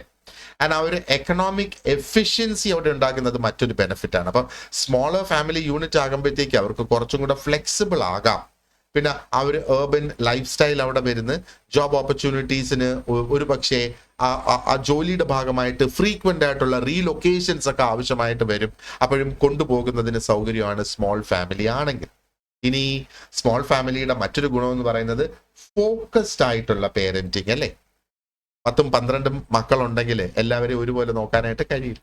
1ഓ 2ഓ ആണെന്നുണ്ടെങ്കിൽ അത് കുറച്ചും കൂടെ ഫോക്കസ് ചെയ്ത് പേരൻസിന് ആ ഒരു ന്യൂക്ലിയർ ഫാമിലിയിൽ കുട്ടികളെ വളർത്തി കൊണ്ടുവരാം. ആ പേരൻസിന് ഉള്ള റിസോഴ്സസ് സഫിഷ്യന്റ് ആയിരിക്കും ആ ഒരു ഫാമിലി മുമ്പോട്ട് കൊണ്ടുപോകുന്നതിന് വേണ്ടിയിട്ട്, അല്ലെങ്കിൽ ആ ഒരു കുട്ടികളുടെ ഡെവലപ്മെന്റിന്. ഇനി ഇതിന്റെ പ്രോബ്ലംസ് എന്തൊക്കെയാണ്? ഒന്ന്, ഈ ലാക്ക് ഓഫ് സപ്പോർട്ട് എന്ന് പറയുന്നത്. ന്യൂക്ലിയർ ഫാമിലീസ് നമുക്ക് നോക്കുമ്പോഴത്തേക്ക് ഒരു പക്ഷേ ആ ഒരു ജോയിന്റ് ഫാമിലിയിൽ മറ്റുള്ള ഫാമിലി മെമ്പേഴ്സിൽ നിന്ന് ലഭിച്ചുകൊണ്ടിരുന്ന ആ ഒരു ഇമീഡിയറ്റ് സപ്പോർട്ടും ഒരു ഫിനാൻഷ്യൽ അസിസ്റ്റൻസ് ഒക്കെ ആ ഒരു എക്സ്റ്റെൻഡഡ് ഫാമിലിയിൽ നിന്ന് ട്രഡീഷണലി കിട്ടിക്കൊണ്ടിരുന്നത് ഇല്ലാതാകുന്ന ഒരു സിറ്റുവേഷൻ അവിടെ വരുന്നത്. അപ്പോൾ ഇതും ഒരു ചലഞ്ചായി മാറാം. എല്ലാവരുടെയും കേസിലില്ല, പക്ഷേ കുറച്ചു പേരുടെ കേസിലെങ്കിലും. എന്നാൽ ഈ ഒരു കാരണം തന്നെ എൽഡർ ആയിട്ടുള്ള ആൾക്കാർക്ക് കെയർ ചെയ്യുന്നതിന്, അതേപോലെ കൊച്ചുകുട്ടികളെ നോക്കുന്നതിന്, അമ്മയും അച്ഛനും ജോലിക്ക് പോകുന്നു. അപ്പൊ കുട്ടികള് അവരെ ഒന്നുകിൽ ഒരു ക്രഷിലാക്കണം, അല്ലെങ്കിൽ വീട്ടിൽ പിന്നെ കുട്ടിയെ നോക്കാനായിട്ട് ഒരു മെയ്ഡിനെ വെക്കേണ്ട ഒരു സിറ്റുവേഷൻ ഒക്കെ വരുന്ന മറ്റ് ജോയിന്റ് ഫാമിലിയിലാണെങ്കിൽ ഗ്രാൻഡ് പേരൻസ് അവിടെ ഓൾറെഡി ഉണ്ട്. പിന്നെ മറ്റൊരു പ്രോബ്ലം എന്ന് പറയുന്നത് ഇസ് ഐസൊലേഷൻ. ഒരു കുഞ്ഞു ഫാമിലി എന്ന് പറയുന്ന ഒരു ന്യൂക്ലിയർ ഫാമിലി ആക്ച്വലി ആ എക്സ്റ്റെൻഡഡ് ഫാമിലി മെമ്പേഴ്സ് ഒന്നും ഇമീഡിയറ്റ് നെയ്ബേഴ്സ് ആയിട്ട് നമുക്ക് അവിടെ ഇല്ല. ആ രീതിയിൽ തോന്നുന്ന ഒരു ഒറ്റപ്പെടൽ നമുക്ക് വരാം എന്നുള്ള ആ ഒരു ഐസൊലേഷൻ എന്നുള്ളത് മാത്രമേ ഉള്ളൂ. അപ്പോ ആ ഒരു പുതിയ കമ്മ്യൂണിറ്റിയിൽ നമ്മൾ ഒരു വീക്കർ സെക്ഷൻ എന്നുള്ള ആ ഒരു ഫീല് നമുക്ക് വരും. നമ്മൾ നമ്മുടെ സ്വന്തം കമ്മ്യൂണിറ്റി വിട്ട് മറ്റൊരു കമ്മ്യൂണിറ്റിയിലേക്ക് പോകണം. And then there is this increased parental pressure എന്നുള്ളത്. അപ്പോൾ ഇൻക്രീസ്ഡ് പ്രഷർ ഓൺ പേരൻസ് എന്നുള്ളതാണ്. അപ്പോൾ എന്താ പറയേണ്ടത്, ഇവിടെ shared responsibilities with other family members എന്നുള്ള ആ ഒരു കോൺസെപ്റ്റ് ഇവിടെ ഇല്ല അല്ലെ. കാരണം ജോയിന്റ് ഫാമിലിയുടെ ഒരു ഗുണം എന്താണ്, shared responsibilities with all the family members. അത് ഇവിടെ ഇല്ലാതെ വരുന്ന ഒരു സിറ്റുവേഷൻ. അപ്പൊ അങ്ങനെ നോക്കുമ്പോഴത്തേക്ക് ഒരു great financial and emotional pressure ആ പേരൻസിൽ ഉണ്ടാകും എന്നുള്ളത്. പ്രത്യേകിച്ചും ആ ഒരു ഡുവൽ ഇൻകം ഹൗസ് ഹോൾഡ്സിലാണ് ഈ ഒരു പ്രോബ്ലം കൂടുതലായിട്ട് വരിക.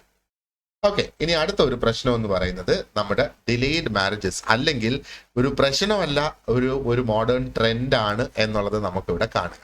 അപ്പൊ ഹിസ്റ്റോറിക്കലി നമ്മൾ നോക്കുവാണെന്നുണ്ടെങ്കിലോ ഏർലി മാരേജ് തന്നെയായിരുന്നു പല കൾച്ചേഴ്സിലും വളരെയധികം കോമൺ ആയിട്ടുണ്ടായിരുന്നത് അല്ലെ.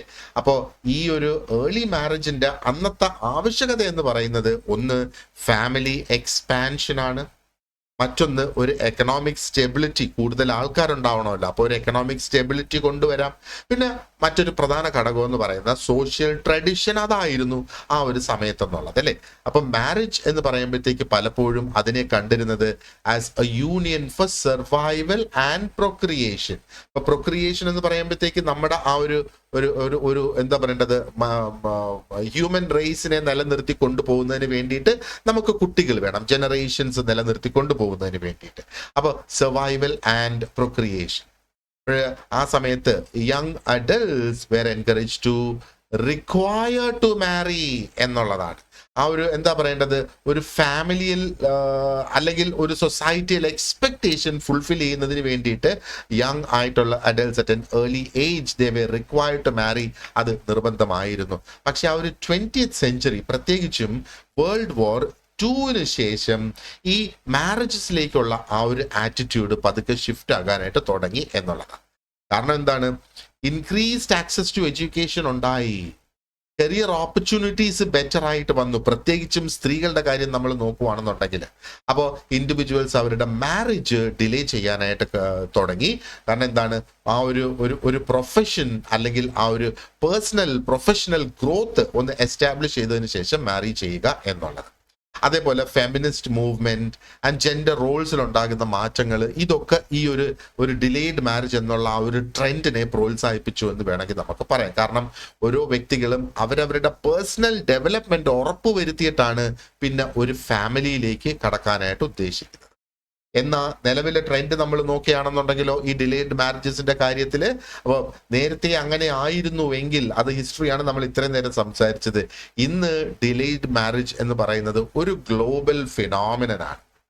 പ്രത്യേകിച്ചും ആ ഒരു ഏർബൻ അല്ലെങ്കിൽ ഇൻഡസ്ട്രിയലൈസ്ഡ് ആയിട്ടുള്ള സൊസൈറ്റീസിന് നമ്മൾ നോക്കിയാൽ വിവാഹം കഴിക്കാൻ വേണ്ടിയിട്ടല്ല ഇന്നത്തെ കാലത്ത് ആൾക്കാർ പെൺകുട്ടികളെ വളർത്തുന്നത്, അല്ലെ? അവർക്ക് ഒരു കരിയർ ഉണ്ടാവുക, അതേപോലെ അവരുടെ പ്രൊഫഷണൽ ലൈഫ് അവർക്ക് സെക്യൂർ ആക്കാനായിട്ട് സാധിക്കുക, ഒരു ഫിനാൻഷ്യൽ സ്റ്റെബിലിറ്റി, കരിയർ സക്സസ്, ഇതിനൊക്കെ ശേഷം മാത്രമേ ഉള്ളൂ ഇന്ന് പല പേരൻസും അല്ലെങ്കിൽ പല പെൺകുട്ടികളും ഒരു വിവാഹത്തിനെ കുറിച്ച് ആലോചിക്കുന്നത്. ഓക്കെ, അതാണ് ഇന്നത്തെ ആ ഒരു ട്രെൻഡ്, അതാണ് ഡിലേഡ് മാരേജസ്. ഡിലേഡ് മാരേജിന്റെ പ്രധാന കാരണം ഇത് തന്നെയാണ്. അപ്പൊ ഈ മാരേജ് ഡിലേ ആകുന്നത് കൊണ്ട് ഗുണവും ഉണ്ട് എന്നാൽ ദോഷവും ഉണ്ട്.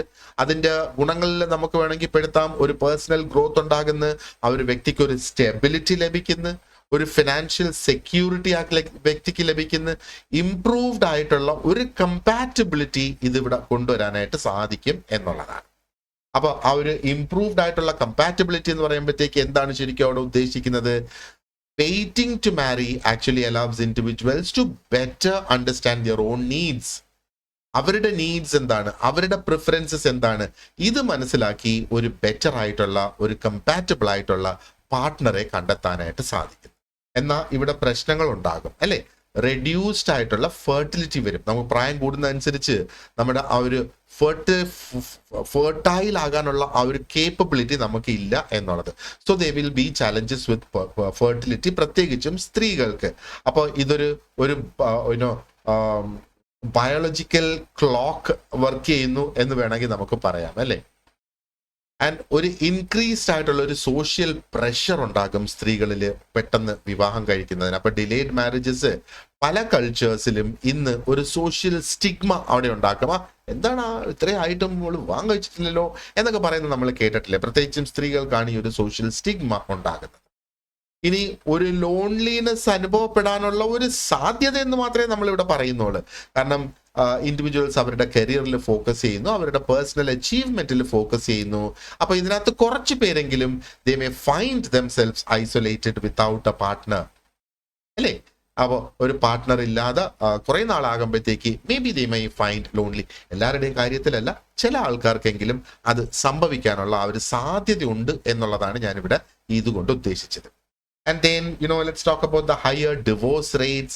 അപ്പോൾ in the past നമ്മൾ നോക്കുവാണെന്നുണ്ടെങ്കിൽ എങ്ങനെയായിരുന്നു ഡിവോഴ്സ് എന്ന് പറയുന്നത്? ഒരു സ്റ്റിഗ്മ ഉണ്ടായിരുന്നു എന്ന് വേണമെങ്കിൽ പറയാം, അല്ലെങ്കിൽ വളരെ മോശപ്പെട്ട ഒരു സംഗതിയാണ് ഡിവോഴ്സ് എന്നുള്ള ഒരു ചിന്താഗതിയായിരുന്നു പണ്ട് കാലത്തുണ്ടായിരുന്നത്. കാരണം മാരേജിനെ ഒരു ലൈഫ് ലോങ് കമ്മിറ്റ്മെന്റ് ആയിട്ട് കാണണം എന്നുള്ളതായിരുന്നു സൊസൈറ്റി ആയിരുന്നാലും റിലിജൻ ആയിരുന്നാലും ആ ഒരു ലീഗൽ ഫ്രെയിംവർക്ക്സ് ആയിരുന്നാലും നമ്മെ പഠിപ്പിച്ചിരുന്നത്. അപ്പോൾ പഴയ കാലത്ത് ആ ലീഗൽ ഫ്രെയിംവർക്ക് ഒക്കെ വെച്ച് നോക്കുവാണെങ്കിൽ ഡിവോഴ്സ് ഭയങ്കര അധികം ഡിഫിക്കൽട്ട് ആയിരുന്നു എന്നുള്ളതാണ്. ആൻഡ് മുൻകാലത്ത് അല്ലെങ്കിൽ ഹിസ്റ്റോറിക്കലി നമ്മുടെ ആ ഒരു പെട്രിയാർക്കൽ സ്ട്രക്ചർ അതും ഒരു കാര്യം ഉറപ്പ് വരുത്തുമായിരുന്നു, that women are economically dependent on their husbands എന്നുള്ളത്. ട്രഡീഷണലി അങ്ങനെ തന്നെ ആയിരുന്നല്ലേ, അല്ലേ? എൻ്റെ അമ്മ ജീവിതകാലം മുഴുവനും എൻ്റെ അച്ഛനിൽ ഡിപ്പെൻഡഡ് ആയിരുന്നു അവരുടെ എല്ലാ കാര്യത്തിനും വേണ്ടിയിട്ട്. അതേപോലെ ആയിരിക്കും നമ്മുടെ പലരുടെയും പേരൻസിന്റെ ഗ്രാൻഡ് പേരൻസിന്റെ ഒക്കെ കാര്യങ്ങൾ നമ്മൾ നോക്കുവാണെന്നുണ്ടെങ്കിൽ. അപ്പൊ ആ ഒരു രീതിയിൽ നമ്മൾ നോക്കുമ്പോഴത്തേക്ക് ആ ഒരു അൺഹാപ്പി മാരേജ് ആണെങ്കിൽ പോലും അതിൽ വേർപെട്ട് പോകാനായിട്ട്, കാരണം ആ ഒരു ഒരു ഒരു ഒരു ഒരു എന്താ പറയണ്ട, ഒരു എക്കണോമിക് സ്റ്റെബിലിറ്റി അവിടെ ഉള്ളത് ഇല്ലാതായി പോകുമെന്നുള്ള ഭയവും കൊണ്ട് ഡിവോഴ്സ് നടക്കാതിരുന്നു എന്ന് വേണമെങ്കിൽ പറയാം. ഒന്ന്, വളരെ എന്താ പറയേണ്ടത്, നിയമങ്ങൾ അത് ഡിഫിക്കൽട്ട് ആക്കുമായിരുന്നു പഴയകാല ഡിവോഴ്സ്. പിന്നെ സൊസൈറ്റിയുടെ എക്സ്പെക്ടേഷൻസ്, റിലിജൻ നമ്മളെ പഠിപ്പിക്കുന്നത്, ആൻഡ് ഈ പറഞ്ഞ ആ ഒരു ഫിനാൻഷ്യൽ കുരുക്ക് ഇവിടെ കിടക്കുന്നത് ഒരു പ്രശ്നമാണ്. പക്ഷെ ആ ഒരു 20th സെഞ്ചുറിയൊക്കെ ആയപ്പോഴത്തേക്ക് വീണ്ടും ഒരു സിഗ്നിഫിക്കന്റ് ലെവൽ ആണ്, അല്ലെങ്കിൽ ഒരു significant level of cultural changes ഉണ്ടായെന്നുള്ളതാണ് regarding marriages as well as divorce. അപ്പോഴിവിടെയാണ് അവർ എന്താ പറയണ്ടേ, ഒരു കണക്കിന് പല രാജ്യങ്ങളിലും ഒരു നോ ഫോൾട്ട് ഡിവോഴ്സ് നിയമങ്ങളുണ്ട്. അപ്പൊ നോ ഫോൾട്ട് എന്ന് പറഞ്ഞാൽ രണ്ടുപേരും കൂടെ ഒരു സുപ്രഭാതത്തിൽ തീരുമാനിക്കുകയാണ് നമുക്കങ്ങ് പിരിയാം, പ്രത്യേകിച്ച് കാരണമൊന്നും വേണ്ട. പണ്ടായിരുന്നെങ്കിൽ ഒരു കാരണം വേണം ഡിവോഴ്സ് വേണമെങ്കിൽ. അപ്പൊ ഒരാളെ ഇവിടെ കുറ്റക്കാരനോ അല്ലെങ്കിൽ പുരുഷനെ കുറ്റക്കാരനോ സ്ത്രീയെ കുറ്റക്കാരിയോ ആക്കിയെങ്കിൽ മാത്രമേ ആ ഡിവോഴ്സ് കിട്ടത്തുള്ളൂ. ഇപ്പൊ അത് വേണ്ട, ആ ഒരു കാരണമൊന്നും വേണ്ട. ഞങ്ങൾക്ക് ഇനി ജീവിക്കാൻ താല്പര്യമില്ല, തീർന്നു, കോടതിയിൽ പോയി ആ ഒരു ഡിവോഴ്സിലേക്ക് നമുക്ക് പോകാം, ചെന്നെത്താം എന്നുള്ളതാണ് അല്ലെ. ഈ ഫെമിനിസ്റ്റ് മൂവ്മെന്റും ഒരുപാടധികം എന്താ പറയേണ്ടത്, സപ്പോർട്ടുമായിട്ട് വന്ന് സ്ത്രീകൾക്ക് അല്ലെ, സ്ത്രീകൾ എംപവേർഡ് ആയി. അപ്പൊ അങ്ങനെ വന്നപ്പോഴത്തേക്ക് അൺസാറ്റിസ്ഫാക്ടറി ആയിട്ടുള്ള അല്ലെങ്കിൽ അബ്യൂസ് ആയിട്ടുള്ള ഒരു ഒരു ഒരു ഒരു റിലേഷൻഷിപ്പ് അവർക്ക് ഈസി ആയിട്ട് വേണ്ടാന്ന് വെക്കാം. അപ്പൊ അതും ഡിവോഴ്സ് റേറ്റ്സ് കൂടുന്നതിന് ഒരു കാരണമായി എന്നുള്ളത് നമ്മളൊന്ന് മനസ്സിലാക്കുക. ഇനി ഡിവോഴ്സ് റേറ്റ്സ് ഇപ്പം കറണ്ട് ട്രെൻഡ് നമ്മൾ നോക്കുവാണെന്നുണ്ടെങ്കിൽ ഒരു വേൾഡ് വൈഡിൽ വളരെയധികം കൂടിയിരിക്കുകയാണ്, പ്രത്യേകിച്ചും വെസ്റ്റേൺ സൊസൈറ്റീസിൽ. പക്ഷേ the trend is now also observed in developing countries. ഇപ്പൊ ഇന്ത്യയുടെ കാര്യം പറയുവാണെന്നുണ്ടെങ്കിലും ശരി, ഒരുപാടധികം ഡിവോഴ്സ് കേസസ് ഇപ്പൊ നടക്കുന്നുണ്ട്. ചിലപ്പോൾ നമുക്ക് കണ്ടാൽ തോന്നിപ്പോവും വിവാഹം കഴിക്കുന്നതിന് ശേഷം ഈ ഡിവോഴ്സ് എന്നുള്ളതും വിവാഹം പോലെ ഒരു ചടങ്ങ് എന്നുള്ള രീതിയിൽ നടക്കുന്നതായിട്ട് നമുക്ക് അതും തോന്നിപ്പോകാനുള്ള ആ ഒരു സിറ്റുവേഷൻ ഉണ്ടല്ലേ. അപ്പൊ ഈ സൊസൈറ്റിയുടെ ആറ്റിറ്റ്യൂഡ് ഇവിടെ മാറി ഡിവോഴ്സിലേക്ക്. അപ്പൊ സൊസൈറ്റി കുറെ കൂടെ ആ ഡിവോഴ്സിനെ അംഗീകരിക്കാനായിട്ട് തുടങ്ങി. പണ്ട് കാലത്ത് ഡിവോഴ്സ് നടന്നു എന്ന് പറഞ്ഞാൽ സൊസൈറ്റിയുടെ ചിന്ത ഇതാണ്, സമൂഹം ചിന്തിക്കുന്നത് ആ സ്ത്രീ കൊള്ളത്തില്ല, മനസ്സിലായല്ലേ, പുരുഷനായിരിക്കും അവിടെ കുറ്റക്കാരൻ, ആ സ്ത്രീ കൊള്ളത്തില്ല എന്നുള്ള ആ ഒരു ചിന്ത. ഇന്ന് അത് മാറി. ആ ഒരു ചിന്ത ദൈവം സഹായിച്ച് അത് സൊസൈറ്റി മാറ്റിയെടുക്കാനായിട്ട് നമുക്ക് സാധിച്ചു എന്നുള്ളതാണ്. അപ്പൊ സൊസൈറ്റിയുടെ ആറ്റിറ്റ്യൂഡ് മാറി, സൊസൈറ്റി ഡിവോഴ്സിനെ കുറെ കൂടെ അക്സെപ്റ്റ് ചെയ്യാനായിട്ട് തുടങ്ങി. ആൻഡ് മാത്രമല്ല, ലീഗൽ സിസ്റ്റംസും ഈ മാരേജസിനെ ഡിസോൾവ് ചെയ്യുന്നതിന് കുറെ കൂടെ ഈസി ആയി എന്നുള്ളത്. പിന്നെ സ്ത്രീകളുടെ ആ ഒരു ഫിനാൻഷ്യൽ ഇൻഡിപെൻഡൻസ് നമ്മൾ കണ്ടിരുന്നു. പഴയകാലത്ത് ഡിവോഴ്സ് നടക്കാത്തതിന്റെ ഒരു കാരണം ആ ഒരു ഫിനാൻഷ്യൽ ഡിപ്പെൻഡൻസ് ആയിരുന്നു. അപ്പൊ ഇപ്പൊ അത് മാറിയിട്ട് ഫിനാൻഷ്യൽ ഇൻഡിപെൻഡൻസിലേക്ക് എത്തി എന്ന് വേണമെങ്കിൽ നമുക്ക് പറയാം. അപ്പൊ ഇതുകൊണ്ടുണ്ടാകുന്ന ഗുണങ്ങൾ എന്തൊക്കെയാണ്? ഒന്ന്, ഡിവോഴ്സ് ചെയ്യുമ്പോഴത്തേക്ക് പേഴ്സണൽ ഫ്രീഡം ഒരു ഗുണമായിട്ട് നമുക്ക് കാണാം അല്ലെ. Okay, fine. അപ്പോൾ ഡിവോഴ്സ് ആക്ച്വലി അൺഹാപ്പി ആയിട്ടുള്ള മാരേജസ് വിട്ട് അവർക്ക് ഹാപ്പി ആയിട്ട് ജീവിക്കാനുള്ള ഒരു മാർഗമാണ് എന്നുള്ളത്. സ്ത്രീകളുടെ എംപവർമെന്റ് ഇവിടെ നടക്കും. അപ്പൊ ട്രഡീഷണലി എക്കണോമിക്കലി ഡിപ്പെൻഡന്റ് ആയിരുന്നു സ്ത്രീകൾ ഓൺ ദിയർ ഹസ്ബൻഡ്സ്. ഇപ്പോ സ്ത്രീകൾ എക്കണോമിക്കലി ഇൻഡിപെൻഡന്റ് ആണ് even if they get divorced എന്നുള്ളത്. ആൻഡ് സൊസൈറ്റിയിൽ ആ ഒരു സ്റ്റിഗ്മ റെഡ്യൂസ് ചെയ്തു എന്നുള്ളത്. ആൻഡ് ഇതിന്റെ ഏറ്റവും വലിയ ദൂഷ്യവശം എന്ന് പറയുന്നത് കുട്ടികളെ ഇത് ഇമ്പാക്ട് ചെയ്യും. കുട്ടികളിൽ ഒരു നെഗറ്റീവ് ഇമോഷണൽ സൈക്കോളജിക്കൽ എഫക്റ്റ് ഒക്കെ കുട്ടികളിൽ ഉണ്ടാക്കാം. ഇനി മറ്റൊന്ന്, ആ ഒരു നോക്ക്, 12 ഇൻകം ഫാമിലി ആയിരുന്നു, ഡിവോഴ്സ് ആയപ്പോഴത്തേക്ക് ഒരു ഫിനാൻഷ്യൽ സ്ട്രെയിൻ രണ്ടു കൂട്ടർക്കും വരും. ഒരു സിഗ്നിഫിക്കന്റ് ആയിട്ടുള്ള ഒരു ഫിനാൻഷ്യൽ സ്ട്രെയിൻ അവിടെ വരാം. ആൻഡ് വീണ്ടും ആ ഒരു സോഷ്യൽ ഐസൊലേഷനിലേക്കും എത്തിപ്പെടാം എന്നുള്ളതാണ് മറ്റൊരു സംഗതി. അടുത്തത് നമുക്ക് സിംഗിൾ പേരന്റ് ഹൗസ് ഹോൾഡ്സ് ആണ് നമുക്ക് നോക്കാനുള്ളത്. അപ്പോൾ ഇതിന്റെ ഒരു ഹിസ്റ്ററി നമ്മൾ നോക്കുവാണെന്നുണ്ടെങ്കിൽ ഹിസ്റ്റോറിക്കലി ഈ ഒരു സിംഗിൾ പേരന്റ് ഹൗസ് ഹോൾഡ് എന്ന് പറയുന്നത് അത്ര കോമൺ അല്ലായിരുന്നു. ആൻഡ് പലപ്പോഴും അത് എന്തുകൊണ്ട് സംഭവിക്കുന്നു എന്ന് ചോദിക്കുകയാണെങ്കിൽ അത് ഒരു പക്ഷേ ഒരു വിഡോഹുഡ് അല്ലെങ്കിൽ ഒരു വിഡോ എന്ന നിലയിൽ അവർ ജീവിക്കുകയായിരിക്കും ചെയ്യുന്നത്. അതല്ലെങ്കിൽ ഡിവോഴ്സ് അല്ലെങ്കിൽ സെപ്പറേഷന്റെ ഭാഗമായിട്ടാണ് ഈ ഒരു സിംഗിൾ പേരന്റ് വരിക എന്നുള്ളത്. ഓക്കെ, അപ്പൊ പല കൾച്ചേഴ്സിലും സിംഗിൾ മദേഴ്സ് എന്ന് പറയുന്നവർ ദേ ഫേസ്ഡ് സോഷ്യൽ സ്റ്റിഗ്മ എന്നുള്ളതാണ്. ഒരു സോഷ്യൽ സ്റ്റിഗ്മ, തനിച്ച് ജീവിക്കുന്നു എന്നുള്ള അത് മോശമായി കണക്കാക്കിയിരുന്നു എന്നുള്ളതാണ് പല കൾച്ചേഴ്സിലും ഹിസ്റ്റോറിക്കലി നമ്മൾ നോക്കുകയാണെങ്കിൽ. ആൻഡ് പലപ്പോഴും അവർ എക്സ്റ്റെൻഡഡ് ഫാമിലി മെമ്പേഴ്സിൽ അവർ സപ്പോർട്ടിനും എന്താ പറയേണ്ടത് സഹായത്തിനും ഒക്കെ ഡിപ്പെൻഡൻ്റ് ആയിരുന്നു ഈ സിംഗിൾ മദേഴ്സ്. പക്ഷേ ഇന്നത്തെ നമ്മൾ പിന്നെ നോക്കുകയാണെന്നുണ്ടെങ്കിൽ ആ ഒരു ഡിവോഴ്സ് കൂടി വന്നതോടുകൂടി സൊസൈറ്റിയുടെ ആറ്റിറ്റ്യൂഡ്സ് ചേഞ്ച് ആവുന്നതോടുകൂടി ആൻഡ് ആ ഒരു ഔട്ട് ഓഫ് വെഡ്ലോക്ക് ബർത്ത് ഒരുപാട് അധികം സംഭവിക്കുന്നുണ്ട് അല്ലേ. അപ്പോൾ അങ്ങനെ വരുമ്പോഴത്തേക്ക് എന്താ പറയേണ്ടത്, ആ ഒരു സിംഗിൾ പേരന്റ് ഹൗസ് ഹോൾഡ്സിന്റെ എണ്ണം കൂടി തുടങ്ങി എന്നുള്ളത്.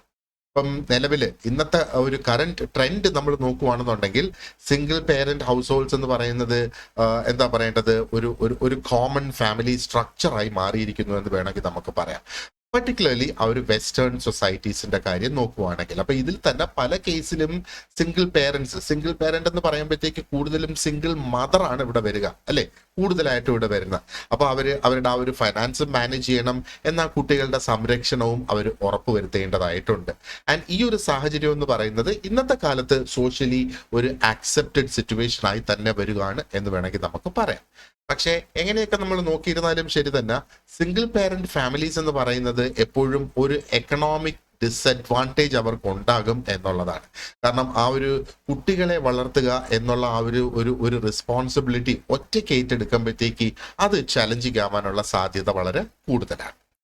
അപ്പോൾ ഈ ഒരു സിംഗിൾ പേരന്റിന്റെ അതിന്റെ ഗുണം എന്നുള്ള രീതിയിൽ നമുക്ക് പറയാനാണെങ്കിൽ യെസ്, അങ്ങനെ ഒരു ഇൻഡിപെൻഡൻസ് ആഗ്രഹിക്കുന്ന ഒരു വ്യക്തിയാണ് എങ്കിൽ സിംഗിൾ പേരന്റിന് കൂടുതലധികം കൺട്രോൾ ഉണ്ടല്ലേ, അവരുടെ വീട് കാര്യങ്ങൾ തീരുമാനിക്കുന്നതിനും വീട്ടിലെ ഡിസിഷൻസ് എടുക്കുന്നതിനും കുട്ടികളെ ഏത് രീതിയിൽ വളർത്തണം എന്നൊക്കെയുള്ളത് അവർക്ക് തനിച്ച് തീരുമാനിക്കാം. അപ്പോൾ ആ രീതിയിൽ നമ്മൾ അതിനകത്തൊരു പോസിറ്റീവ് പോയിന്റ് കാണാനാണെങ്കിൽ ഒരു ഗ്രേറ്റർ ഇൻഡിപെൻഡൻസ് എന്ന നിലയിൽ നമുക്ക് അതിനെ കാണാം. ആൻഡ് ഒരു സ്ട്രോങ്ങർ ആയിരിക്കും ഒരു പേരന്റ് ചൈൽഡ് ബോണ്ട്. എല്ലാ കാര്യത്തിലും ഇത് ശരിയാവണമെന്നില്ല, പക്ഷെ ജനറലി നമുക്ക് പറയാം ഒരു സ്ട്രോങ്ങർ പേരന്റ് ചൈൽഡ് ബോണ്ട് ഇവിടെ ഉണ്ടാകാനുള്ള ഒരു സാധ്യതയുണ്ട്. അപ്പോൾ സിംഗിൾ പേരന്റ് ഹൗസ് ഹോൾഡ്സ് എന്ന് പറയുമ്പോഴത്തേക്ക് അവർക്ക് കുറച്ചും കൂടെ ക്ലോസർ ആകാനായിട്ട് സാധിക്കും ആ കുട്ടികളുമായിട്ടുള്ള ആ ഒരു റിലേഷൻഷിപ്പ് എന്നുള്ളത്. ആൻഡ് ദെൻ എന്താ പറയേണ്ടത്, മറ്റൊരു സംഗതി എന്ന് പറയുന്നത് ഒരു റെസിലിയൻസ് അല്ലെ. ഇപ്പൊ സിംഗിൾ പേരന്റ് എന്ന് പറയുമ്പോഴത്തേക്ക് ആ ഒറ്റയ്ക്ക് ആ ഒരു വ്യക്തി പലപ്പോഴും ഒറ്റയ്ക്കാണ് കാര്യങ്ങൾ ചെയ്യേണ്ടത്, ആ ഒരു സ്പൗസിന്റെ ഹെൽപ്പ് ഇല്ലാതെ അല്ലെ. അപ്പോൾ അങ്ങനെ വരുമ്പോഴത്തേക്ക് പല ചലഞ്ചിങ് ആയ സിറ്റുവേഷൻസും അവർ തരണം ചെയ്യും എന്നുള്ളതാണ്. അത് ഇനി ആ ഒരു ഫാമിലിക്ക് ഫൈനാൻഷ്യലി പ്രൊവൈഡ് ചെയ്യുന്നതായിരുന്നാലും കുട്ടികളെ വളർത്തുന്ന സപ്പോർട്ട് ചെയ്യുന്ന കാര്യത്തിലായിരുന്നാലും ഇൻഡിവിജ്വലി അവർ കാര്യങ്ങൾ ചെയ്യുമ്പോഴത്തേക്ക് ആ ഒരു റെസിലിയൻസ് അവിടെ കൂടും, കുറച്ചും കൂടെ അവർ എംപവേർഡ് ആകും. റെസിലിയൻസ് എന്ന ആ ഒരു വാക്കിന്റെ അർത്ഥം നമ്മൾ നോക്കുകയാണെന്നുണ്ടെങ്കിൽ ഒരു പ്രശ്നത്തിൽ നമ്മൾ അകപ്പെടുന്നു, ആ ഒരു പ്രശ്നം നമ്മളെ കംപ്ലീറ്റ് ആയിട്ട് ആവാഹിച്ചെടുക്കാതെ നമ്മൾ അതിനെ തരണം ചെയ്ത് ഉയർത്തെഴുന്നേക്കുന്നതിനെയാണ് റെസിലിയൻസ് എന്ന് പറയുന്നത്. എന്നാൽ ഇതിന് പ്രശ്നങ്ങളുണ്ട്. അപ്പൊ അതിൽ ആദ്യത്തേത് ഫിനാൻഷ്യൽ ഹാർഡ്ഷിപ്പ് തന്നെയാണ്. അപ്പോൾ ഫിനാൻഷ്യൽ ഹാർഡ്ഷിപ്പിന്റെ ഫലമായിട്ടും അതല്ല ഈ ജോലിയുടെ കാര്യവും വീട്ടിലെ കാര്യവും ഒന്നിച്ച് നടത്തുന്ന ഒരു സിറ്റുവേഷൻ വരുമ്പോഴത്തേക്ക് സ്ട്രെസ്ഡ് ആകും. And at the same time സപ്പോർട്ടും അവിടെ വളരെ ലിമിറ്റഡ് ആയിരിക്കും എന്നുള്ളതാണ്. ഓക്കെ, സോ ഇതോടുകൂടി നമ്മൾക്ക് ഈ ഒരു ടോപ്പിക്കിൽ ഡിസ്കസ് ചെയ്യാനുള്ള എല്ലാ കോൺസെപ്റ്റ്സും നമ്മൾ ഡിസ്കസ് ചെയ്ത് കംപ്ലീറ്റ് ചെയ്തിരിക്കുകയാണ്. ഇനി നമുക്ക് കുറച്ച് എന്താ പറയേണ്ടത് ക്വസ്റ്റ്യൻസും അതിന്റെ ആൻസേഴ്സും കൂടെ നമുക്കൊന്ന് ഡിസ്കസ് ചെയ്യാം. ഫസ്റ്റ് ക്വസ്റ്റ്യൻ ഇതാണ്, what is meant by the term family roles? അപ്പൊ ഫാമിലി റോൾസ് എന്ന വാക്കിന്റെ മീനിങ് എന്താണ് എന്നുള്ളതാണ് ചോദ്യം. ഫാമിലി റോൾ എന്ന് പറയുമ്പോഴത്തേക്ക് എന്താണ്? It refers to the duties, and duties മാത്രമല്ല ആ ഒരു expected behaviour that is assign to each member. ഓരോ മെമ്പർക്കും കൊടുത്തിട്ടുള്ള എക്സ്പെക്റ്റഡ് ബിഹേവിയർ എന്താണ് എന്നുള്ളത്, അതാണ് ഒരു ഫാമിലി യൂണിറ്റിനെ ഷേപ്പ് ചെയ്യുന്നത് അല്ലേ. അപ്പോൾ ഇതിനെ സ്വാധീനിക്കുന്ന ഘടകങ്ങൾ കൾച്ചറാണ്, സൊസൈറ്റി സോഷ്യലാണ്, ആൻഡ് ആ ഒരു ഫാമിലിയുടെ ചിട്ടകൾ എന്താണോ, ഫാമിലിയുടെ നോംസ് എന്താണോ, അതൊക്കെ ഇതിനെ സ്വാധീനിക്കുന്നു എന്നുള്ളതാണ്. അങ്ങനെ നമ്മൾ നോക്കുമ്പോഴത്തേക്ക് ഓപ്ഷൻ ബി അല്ലേ നമുക്ക് ഏറ്റവും സൂട്ടബിൾ ആയിട്ടുള്ള ആൻസർ ഇവിടെ എടുക്കാനായിട്ട് കഴിയുക. The duties assign to members within a family unit, അതാണ് ഫാമിലി റോൾസ് എന്ന് ശരിക്കും നമ്മൾ പറയുന്നത്. ഓക്കെ, അടുത്ത ചോദ്യം, historically the family structure was predominantly shaped by which societal system? ഏത് സൊസൈറ്റിയൽ സിസ്റ്റം ആയിരുന്നു ഹിസ്റ്റോറിക്കലി? നമുക്കറിയാം പേട്രിയാർക്കി ആണ് ആ ഒരു ട്രഡീഷണലി നമ്മൾ നോക്കുകയാണെന്നുണ്ടെങ്കിൽ ആ ഒരു ഫാമിലി സ്ട്രക്ചറിനെ ഏറ്റവും അധികം സ്വാധീനിച്ചിരുന്നത് അല്ലേ? എന്ന് പറഞ്ഞാൽ പുരുഷന്മാരാണ് അവിടുത്തെ bread winners, decision makers, and സ്ത്രീകൾ ബേസിക്കലി ആ ഒരു ഹൗസ് ഹോൾഡ് ചോസ് അല്ലെങ്കിൽ ഹൗസ് ഹോൾഡ് റെസ്പോൺസിബിലിറ്റീസുമായിട്ട് മുന്നോട്ട് പോകുന്ന ഒരു സിറ്റുവേഷൻ. അങ്ങനെ നമ്മൾ നോക്കുമ്പോഴത്തേക്ക് answer option C, patriarchy is the correct answer. മൂന്നാമത്തെ ചോദ്യം ഇതാണ്: which of the following is not a key factor in the transformation of gender roles in families? അപ്പോൾ ഇതൊരു നോട്ട് ക്വസ്റ്റ്യൻ ആണ്. ഈ നോട്ട് എന്നുള്ള വാക്ക് ഇപ്പോൾ ഞാനത് ബോൾഡിൽ എഴുതിയിട്ടുണ്ട്, പക്ഷേ ക്വസ്റ്റ്യൻ പേപ്പറിൽ ബോൾഡിൽ വരില്ല. ചിലപ്പോൾ അത് ബോൾഡിൽ വരും, സാധാരണ അത് ബോൾഡിൽ വരില്ല. ചില ക്വസ്റ്റ്യൻ പേപ്പേഴ്സിൽ ബോൾഡിൽ വരുന്നത് നമ്മൾ കണ്ടിട്ടുണ്ട്. അപ്പോൾ നോട്ട് എ കീ ഫാക്ടർ എന്നുള്ളതാണ് in the transformation of gender Rolls in family. C, gender roles transform ആണ് ആയത്. ജെൻഡർ റോൾസ് പുതിയതായിട്ടൊന്നും വന്നിട്ടില്ല. ഒന്നുകിൽ പുരുഷന്റെ റോള് അല്ലെങ്കിൽ സ്ത്രീയുടെ റോള് അത് അങ്ങോട്ടും ഇങ്ങോട്ടും ട്രാൻസ്ഫോം ആയി എന്നുള്ളതാണ് എപ്പോഴും നമ്മൾ കണക്കാക്കേണ്ടത്. അപ്പോൾ ന്യൂക്ലിയർ ഫാമിലീസിന്റെ കാര്യങ്ങൾ നമ്മൾ നോക്കിയേ. ന്യൂക്ലിയർ ഫാമിലി എന്തുകൊണ്ടാണ് ആ ഒരു ന്യൂക്ലിയർ ഫാമിലി ഉണ്ടാകുന്നത്? Because of the changes in family structures. പക്ഷേ എന്താ പറയേണ്ടത്, it is not a driving force in transformation of gender roles. മറ്റ് ഫാക്ടേഴ്സ് അനുസരിച്ച് നമ്മൾ നോക്കുകയാണെന്നുണ്ടെങ്കിൽ, അപ്പോൾ ന്യൂക്ലിയർ ഫാമിലി ഫോർമേഷൻ എന്ന് പറയുന്നത് കൊണ്ടല്ല ജെൻഡർ റോൾസ് മാറുന്നത്. അപ്പം not a key factor. C, industrialization transformation of gender roles നടക്കും. urbanization കൊണ്ട് ജെൻഡർ റോൾസ് മാറി എന്ന് പറയാം. ഫെമിനിസ്റ്റ് മൂവ്മെന്റ്സ് കൊണ്ടും ജെൻഡർ റോൾസ് മാറി. അപ്പൊ ന്യൂക്ലിയർ ഫാമിലി വന്നതുകൊണ്ടല്ല ജെൻഡർ റോൾസ് മാറിയത് എന്നാണ്. എന്നാൽ ന്യൂക്ലിയർ ഫാമിലിയും ചില ജെൻഡർ റോൾസ് മാറുന്നതിന് അടിസ്ഥാനമാകുന്നുണ്ട്, പക്ഷെ അതൊരു പ്രധാന കാരണമല്ല എന്നുള്ളത്. ഇത് ന്യൂക്ലിയർ ഫാമിലി ഉണ്ടാകുന്നതിന്റെ ബൈ പ്രോഡക്റ്റ് ആയിട്ട് ഒരു പക്ഷേ നിവൃത്തിയില്ലാതെ എന്തെങ്കിലും കാര്യങ്ങൾ നമ്മൾ വീട്ടിൽ ചെയ്യുന്നതിന് ജെൻഡർ റോളിലെ ചേഞ്ച് എന്ന് വേണമെങ്കിൽ നമുക്ക് പറയാം. അടുത്ത ചോദ്യം ഇതാണ്, ഒരു ആപ്ലിക്കേഷൻ ബേസ്ഡ് സിനാരിയോ ക്വസ്റ്റ്യൻ ആണിത്. John and Mary are both working parents. ജോണും മേരിയും വർക്ക് ചെയ്യുന്ന പേരൻസ് ആണ്. John takes care of the children after school while Mary prepares dinner. Okay, school കഴിഞ്ഞ് കുട്ടികളെത്തി, അവരും വീട്ടിലെത്തി. ജോൺ ആണ് കുട്ടികളെ നോക്കുന്നത് സ്കൂൾ കഴിഞ്ഞ് വരുമ്പോൾ. മേരി ചെയ്യുന്ന എന്താണ്? ഡിന്നർ പ്രിപ്പയർ ചെയ്യുന്നത്. അപ്പോൾ which modern family trend does this scenario best represent? അപ്പോൾ ട്രഡീഷണൽ ജെൻഡർ റോൾ ആണോ, റോൾ റിവേഴ്സൽ ആണോ, എഗ്ലിറ്റേറിയൻ ജെൻഡർ റോൾ ആണോ, അതോ എക്സ്റ്റെൻഡഡ് ഫാമിലി സപ്പോർട്ടാണോ ഇവിടെ വരുന്നത്? അപ്പോൾ ഈ ഒരു സിറ്റുവേഷൻ നമ്മൾ നോക്കുകയാണെന്നുണ്ടെങ്കിൽ എന്താ, രണ്ട് പേരൻസും അല്ലെങ്കിൽ ആ പേരൻസ് അല്ലെങ്കിൽ ആ ഒരു പാർട്ട്നേഴ്സ് എന്ന് വേണമെങ്കിൽ നമുക്ക് പറയാം, അവർ റെസ്പോൺസിബിലിറ്റീസ് ഷെയർ ചെയ്യുകയാണ് അല്ലേ. അപ്പൊ കുട്ടികളെ നോക്കുന്നത് മേരിയെ കൊണ്ട് മാത്രം ചെയ്യിപ്പിക്കാതെ ഇവിടെ ജോണും അതിലേക്ക് നോക്കുന്നു. അപ്പൊ മേരി ഭക്ഷണം തയ്യാറാക്കുന്നു എന്നുള്ളത്. അപ്പോൾ എന്താ പറയേണ്ടത്, ഒരു മോഡേൺ ഫാമിലി എക്സ്പെക്ടേഷൻ ഇവിടെ റിഫ്ലക്ട് ചെയ്ത് വരുന്നു എന്ന് പറയാം. സോ ഇതിനെയാണ് എഗ്ലിറ്റേറിയൻ ജെൻഡർ റോൾസ് എന്ന് പറയുന്നത്. ആ ഫാമിലി ചെയ്യേണ്ട കാര്യങ്ങൾ അവര് സ്പ്ലിറ്റ് ചെയ്ത് അവർ ചെയ്യുന്നു എന്നുള്ളതാണ്. And number 5, a woman who is balancing a full-time job and managing household chores is experiencing which of the following? Role confusion ആണോ, ഡബിൾ ബേർഡൻ ആണോ, ഇതിനെ വർക്ക് ലൈഫ് ബാലൻസ് എന്ന് പറയോ, അതോ റോൾ ഓവർലോഡ് എന്ന് പറയോ? അപ്പോൾ ശരിക്കും ഇവിടെ എന്താണ് ഈ ഒരു സ്ത്രീ ചെയ്യുന്ന, എന്താണ് അവർ രണ്ട് കാര്യങ്ങൾ ചെയ്യുന്നത് അല്ലേ. രണ്ട് കാര്യങ്ങൾ എന്ന് പറഞ്ഞാൽ അവരുടെ ഫുൾ ടൈം ജോബ് മാനേജ് ചെയ്യുന്നത്, എന്നാൽ വീട്ടിലെ കാര്യങ്ങളും അവർ മാനേജ് ചെയ്യുന്നത്. അപ്പൊ ഇവിടെ ഒരു ഡബിൾ ബേർഡൻ ആണ് അവർക്ക് വരുന്നത്. Option B is the correct answer. And number 6, which trend is most likely being exhibited by a couple that chooses to delay marriage in order to establish their careers? അപ്പോൾ അവർ marriage delay ചെയ്ത് അവരുടെ career establish ചെയ്യുന്നതിന് വേണ്ടിയിട്ട്, അപ്പൊ ഏത് trend എന്നുള്ളതാണ് ഇവിടുത്തെ ചോദ്യം. അപ്പൊ എന്താണ്, സിംഗിൾ പാരന്റ് ഹൗസ് ഹോൾഡ് ആണോ, ഹയർ ഡിവോഴ്സ് റേറ്റ് ആണോ? ചോദ്യത്തിൽ തന്നെ അതിന്റെ ഉത്തരവും ഉണ്ടല്ലേ, ഡിലേഡ് മാരേജസ് തന്നെയാണ്. അപ്പൊ ഡിലേഡ് മാരേജസ് ശരിക്കും ആ ഒരു വ്യക്തികൾ അവരുടെ മാരേജസ് പോസ്റ്റ്പോൺ ചെയ്യുന്നു, ഒരു ഫിനാൻഷ്യൽ സ്റ്റെബിലിറ്റി അല്ലെങ്കിൽ കരിയറിൽ ഒരു സ്റ്റാൻഡിങ് ഒന്ന് ഉറച്ചു നിൽക്കുന്നതിന് വേണ്ടിയിട്ട്. ഓക്കെ, അടുത്തതും ഒരു സിനാരിയോ ബേസ്ഡ് ക്വസ്റ്റ്യൻ ആണ്. ഇതാണ് question. Sara, who is a single mother, manages both her household and finances. അവരുടെ സാമ്പത്തികവും വീട്ടുകാര്യങ്ങളും അവർ തന്നെ മാനേജ് ചെയ്യുന്നു. കാരണം എന്താ, സിംഗിൾ മദർ ആണ്. This reflects which modern family trend? ചോദ്യത്തിൽ തന്നെയുണ്ട് അതിന്റെ ഉത്തരവും അല്ലേ. Option C, single parent household എന്നുള്ളത്. ഇത് ജസ്റ്റ് ആ ഒരു കോൺസെപ്റ്റ് നമുക്ക് മനസ്സിലാക്കുക എന്നുള്ളതിനാണ് ഈ ഒരു ചോദ്യം ഇവിടെ ഉൾപ്പെടുത്തിയിട്ടുള്ളത്. Question number 8, Which modern family change is demonstrated by fathers taking paternity leave to help care for their newborn children? അച്ഛൻ പെറ്റേണിറ്റി ലീവ് എടുക്കുന്നത്. അപ്പൊ പെറ്റേണിറ്റി ലീവ് ഇപ്പൊ കോമൺ ആയിട്ടുള്ള ഒരു സിറ്റുവേഷൻ തന്നെയാണ് അല്ലേ. അപ്പോൾ ഇവോൾവ് ചെയ്ത് വരുന്ന പേരന്റൽ റെസ്പോൺസിബിലിറ്റീസിലാണ് ശരിക്കും ഈ അച്ഛന്മാര് എന്താ പറയേണ്ടത് കുട്ടികളെ നോക്കുന്നതിനകത്ത് പാർട്ടിസിപ്പേറ്റ് ചെയ്യുന്നത്. സോ ഓപ്ഷൻ സി ആണ്. ഇവോൾവിംഗ് പേരന്റൽ റെസ്പോൺസിബിലിറ്റീസ് കാരണമാണ് ഈ ഒരു സിനാരിയോ ഉണ്ടാകുന്നത്. Okay, question number 9 matching information ആണ്. അപ്പൊ ഇവിടെ നമുക്ക് match the following social changes with their impact on family roles. അപ്പൊ സോഷ്യൽ ചേഞ്ചസ് എന്തൊക്കെയാണ് ഇവിടെ? Industrialization, urbanization, feminist movement and economic necessity. ഇതാണ് 4 സോഷ്യൽ ചേഞ്ചസ് എന്ന് വേണമെങ്കിൽ നമുക്ക് പറയാം. അപ്പോൾ ഇതിന്റെ ആൻസർ എന്താണ്? ഇൻഡസ്ട്രിയലൈസേഷൻ കൊണ്ട് എന്താ? More women will enter the work force. A തന്നെയാണ് ഇതിന്റെ റൈറ്റ് ആൻസർ ഇവിടെ അല്ലേ. ആൻഡ് urbanization കൊണ്ടോ?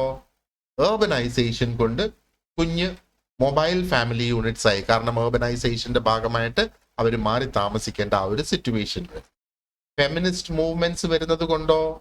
വുമൻസ് റൈറ്റ്സിനുള്ള അഡ്വക്കേറ്റിംഗ് നടക്കുന്നു four equality and gender equality and women's rights എന്നുള്ളത്. അപ്പൊ പിന്നെ economic necessity, shifting gender roles in care giving.